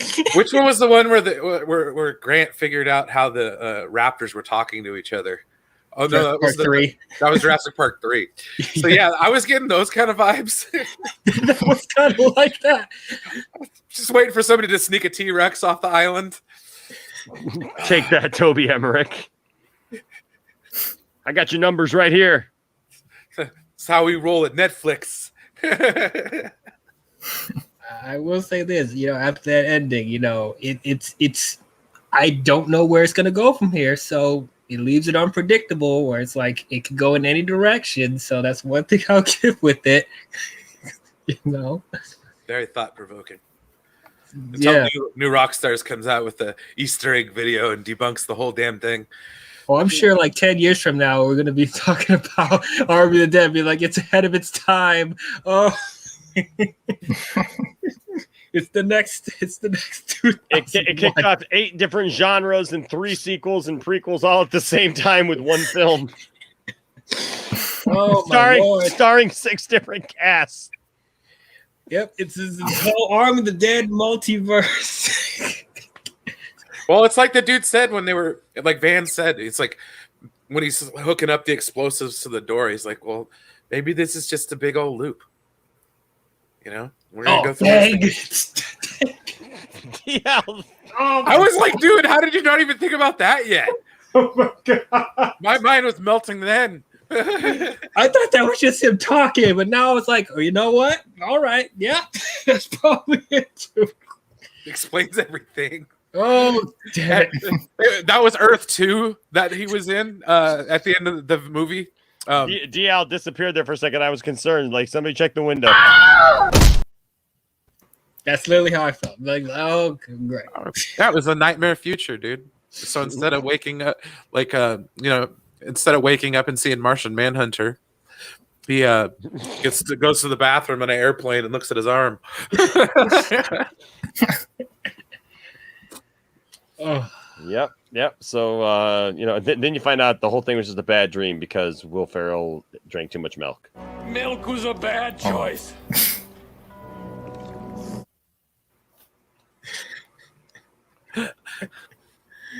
Oh my gosh! Well, this was fun. This was fun. I liked this going over this. Peter Rabbit's Defender with a $2.99 super chat says Army of the Dead might be the secret sequel of Sucker Punch. It's all connected. I can see the haters already. They're like, oh my gosh, what is this? A sequel to Sucker Punch? 2 hours and 5 minutes that I'll never get back. No, I hate Zack Snyder movies. Make sure to like and subscribe. Right? Yeah. For future made up and completely unfactual nonsense. Ryan says, I would riot if that was the actual ending. So, anyway, so that's the dream ending. The dream. Oh my gosh, that's too good. That's too good. I was waiting for him to do the super mega happy ending. Right, we just do a bunch of different endings and try to figure it out. I love it. Oh boy. One eternity later. Oh man. Well, okay, so I got to go around the horn. DL, what do you give this movie on a scale of 1 to 5? Okay, so I would say first, if this was my channel, I had my own grading system, I would probably give it a low, pretty good. But out of 5, maybe like a 3.5, 3.7. I don't know. It's between a 3 and a 4 right now. I got to rewatch it. So you're telling me on a scale to 10, you're looking at somewhere between a 7 and an 8. Yeah, because I still had a good time with it, even though there's a lot of stuff that I feel is like jumbled, but it's like I still had a good time with it. I really like the characters. I like the emotion, and the zombie action was cool. And, just the world building that he did set up that actually made sense, with the zombie queen and Zeus and all that. I thought that was really cool. Zombie tiger, that was great. I just wish that the world building was tighter and like they fleshed out things more, But overall, I still liked it. I still enjoyed watching it. All right. Oops. Oh, I'm sorry. Let me get this off the screen here. All right, Bradley. How about you, sir? I feel the same way as DL. He puts it in simpler words for sure. But me personally, I think I give it a 4. I really, really enjoy the movie. I think it's a really, really fun, really good movie for people to watch. Even if you don't really like zombie movies, I mean, it's still a really good movie. But yeah, I really enjoyed it, and I think that the prequels and the sequels will for sure expand on some questions that we have. Heck yeah. Heck yeah. Brian, how about you, sir? Well, I'd probably go about a solid 3 out of 5. I'm not a huge fan of the genre, like I said, to begin with. I mostly watch this because of Zack, and I enjoy his movies. I'd like to start up by saying I liked Man of Steel quite a bit, but no, it was all right. Certain parts of it, like if they turn out to be an actuality, it kind of turned me off a little bit about it, because to a certain point, like you could do like a zombie thing, but once you start going like way too fantastical with it, I mean, you kind of lose people who aren't necessarily totally invested, I guess is the best way to say it. So I'd find that like a way to take me out of the movie, which the thing I could say about this is it kept me in it. You know what I mean? I didn't have to sit there and go, well, you know what I mean? It's afterwards, yeah, we talked about it a lot, but while I was there, I was there. You know what I mean? I understood why, they had to leave a sacrifice. You know what I mean? That was explained well to me. And that's kind of why I like the difference between the Justice League and the Justice League. Like all those little bits and pieces that the Justice League failed to explain, you got it in the Justice League. So for me, I like that aspect of storytelling that Zack Snyder does. So just gives you enough to keep you curious, but not enough to make it to where you don't care anymore. Heck yeah, I hear you, man. So I give it I also give it about a 4, 4-ish, maybe plus a little bit, but I definitely give it a 4 for this film. I think that it's a strong film.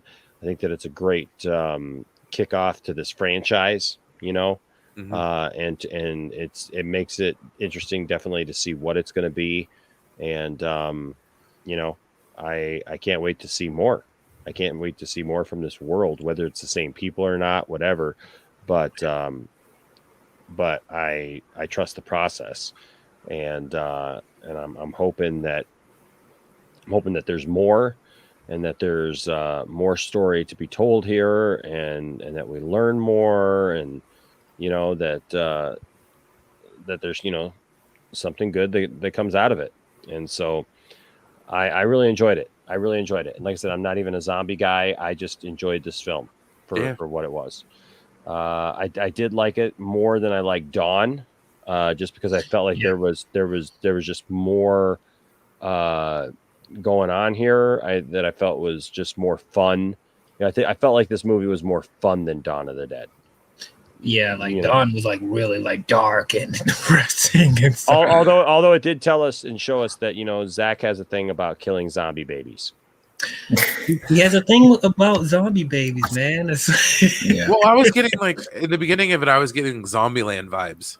Kind of just especially when they were standing in front of like set photos, like holding their guns all badass, and it's like they're just standing in front of a green screen. Yeah. Tizai brings up a good point. Says, I think the prequel will flesh out the story. I'm hoping so. Maybe we get more of this story. Tizai also, Cherie also says 1.2 penalty because it made Diao freak out. Dude, a movie hasn't made me freak out like this since maybe Captain Marvel, but there you go. For completely different reasons. Yeah, for completely different reasons. Hey, no, I never mind if you tweet at me. No, you could tweet at me. Hey, Nash, you mind if I tweet at you with a video essay I just released on Superman Returns? Absolutely not. Go ahead. I love that. I love Superman, so why not? Yep, I sent it to Robert Meyer Burnett, and he apparently sent it to Bryan Singer himself, which was humbling. That's awesome. Yeah, then I definitely want to see that.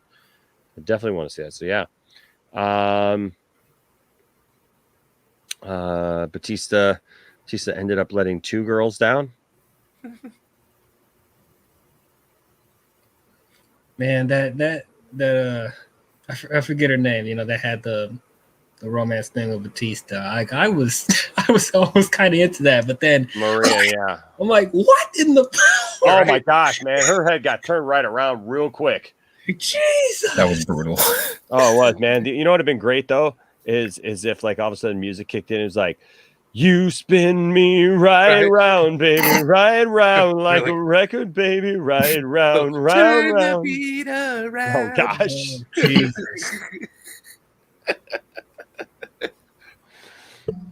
Oh man, no, it was good. I really enjoyed it. I had a great time, and but that was a brutal moment, man. When her head got turned around like that, I was not expecting that either. I was expecting her to Spine to possibly come out. live. I was expecting her to possibly live and like, you know, go on, and her and Batista to have something, you know, at the end of the movie or something, man. And nope, it was not meant to be. It's like, what? You can just feel his anger too when he's just going ham after that. Heck yeah, you can. It drives him. It gives him motivation, and I love that. I absolutely love every minute of that. So He did such a good job. good stuff. He did. Good stuff. Well, guys, we are at the 2 hour 56 minute mark, and we have now. I mean, we've officially like gone longer than the movie itself. You know, I mean, like by quite a bit. So. But I think we had a lot of good discussion. I mean, we learned a lot about this movie that we didn't even realize when we first watched this movie.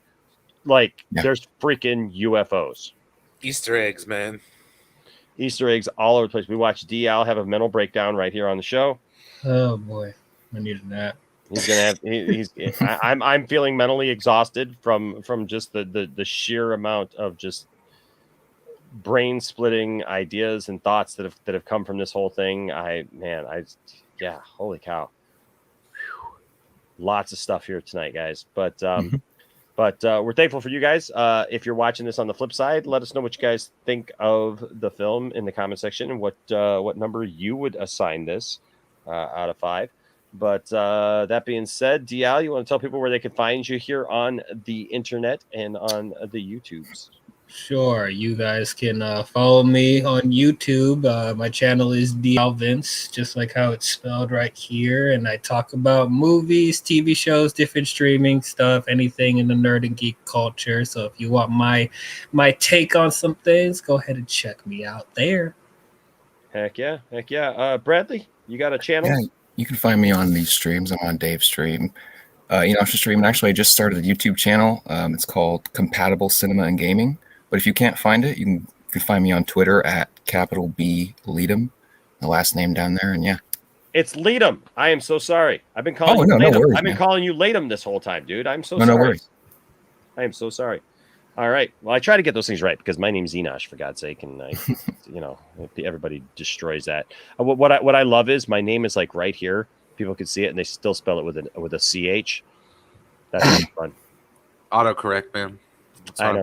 Happens to Tiffany too, because she spells her name Tiffanie, and it's so funny because like people will still spell her name with a Y. Like people will leave a Facebook comment or something like, or tag her or something, or try to tag her and it won't tag her, and then they're like, I don't know why I couldn't tag you in this. It's like, I've never seen Tiffany spelled that way. Yeah, you're looking right at it, and yeah, it is what it is. Brian, tell everybody where they can find you, sir.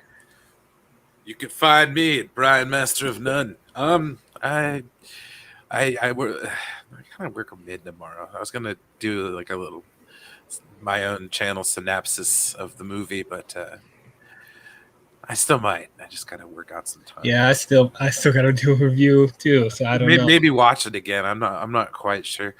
You missed all those UFOs, man. Now you got. Congratulations for getting me into a zombie movie, Zack Snyder. Yeah, so. Heck yeah. So and then I will say I was going to do a couple of private streams for tomorrow, but I'm not going to be able to do them now. I was going to do a stream for the members and the Patreon, but I found out that I have somewhere to be and I got something I got to do during that time. So I apologize for that. We'll make it up though. Be looking also lots of fun stuff coming up. I'm going to be doing some stuff with Dawson from Nerdy in Many Ways. We're doing stuff there. Don't forget to join us on Sunday for 2 Cents on Nonsense right here on the channel. And just remember, guys, stay nerdy, treat everybody with respect. Don't let anybody tell you that your fandom doesn't matter. And, I think it's a good point here. Ryan says, DL, drink some water, man. Drink some water. Very well. I need Take a deep breath. Take a deep breath. But Cherie puts it best, man. Remember, DL, Dave's scarf, Tig's shirt, and Anna's necklace. Time travel, zombie multiverse. I think that's the perfect way to end tonight's show. Maybe a shot of whiskey. I don't drink, but I might need one. Yeah, help wash that information down. After all that information, you forgot UFOs. You forgot UFOs. Oh, Jesus. Zach, either you're insane or a genius. Right? Maybe you're both. But and blue essence, blue alien essence. Don't forget that we could just keep adding to this. I think this feels like a T-shirt, doesn't it? It does. Dave's scarf, Tig shirt, and his necklace. Time travel, zombie multiverse, or blue alien essence. Blue alien essence. Pick that up. Blue alien essence, and of course, 2 UFOs. What do you get? Apparently, you get Zack Snyder's Army of the Dead. Ladies and gentlemen, it's been a fun night. Thank you for joining us. Thanks to everybody in the chat. You guys are absolutely fantastic. We appreciate all of you guys. So I hope that you guys all have a wonderful weekend. And thank you to the panel. Thanks to everybody who was here, Tiff and Saggy Melons, and even Matt Jarbo, who popped in here for a minute. We're grateful. Cherie says, "I'm sorry, DL." Hey, it is what it is. It is what it is. You had to point it out. Somebody had to. I'm glad it was you. All right, guys. Until next time, stay nerdy. Lord knows we will. So, gosh, got more nerdy stuff to talk about now. Right. It's absolutely crazy. All right, guys. We'll see you guys next time. Bye-bye.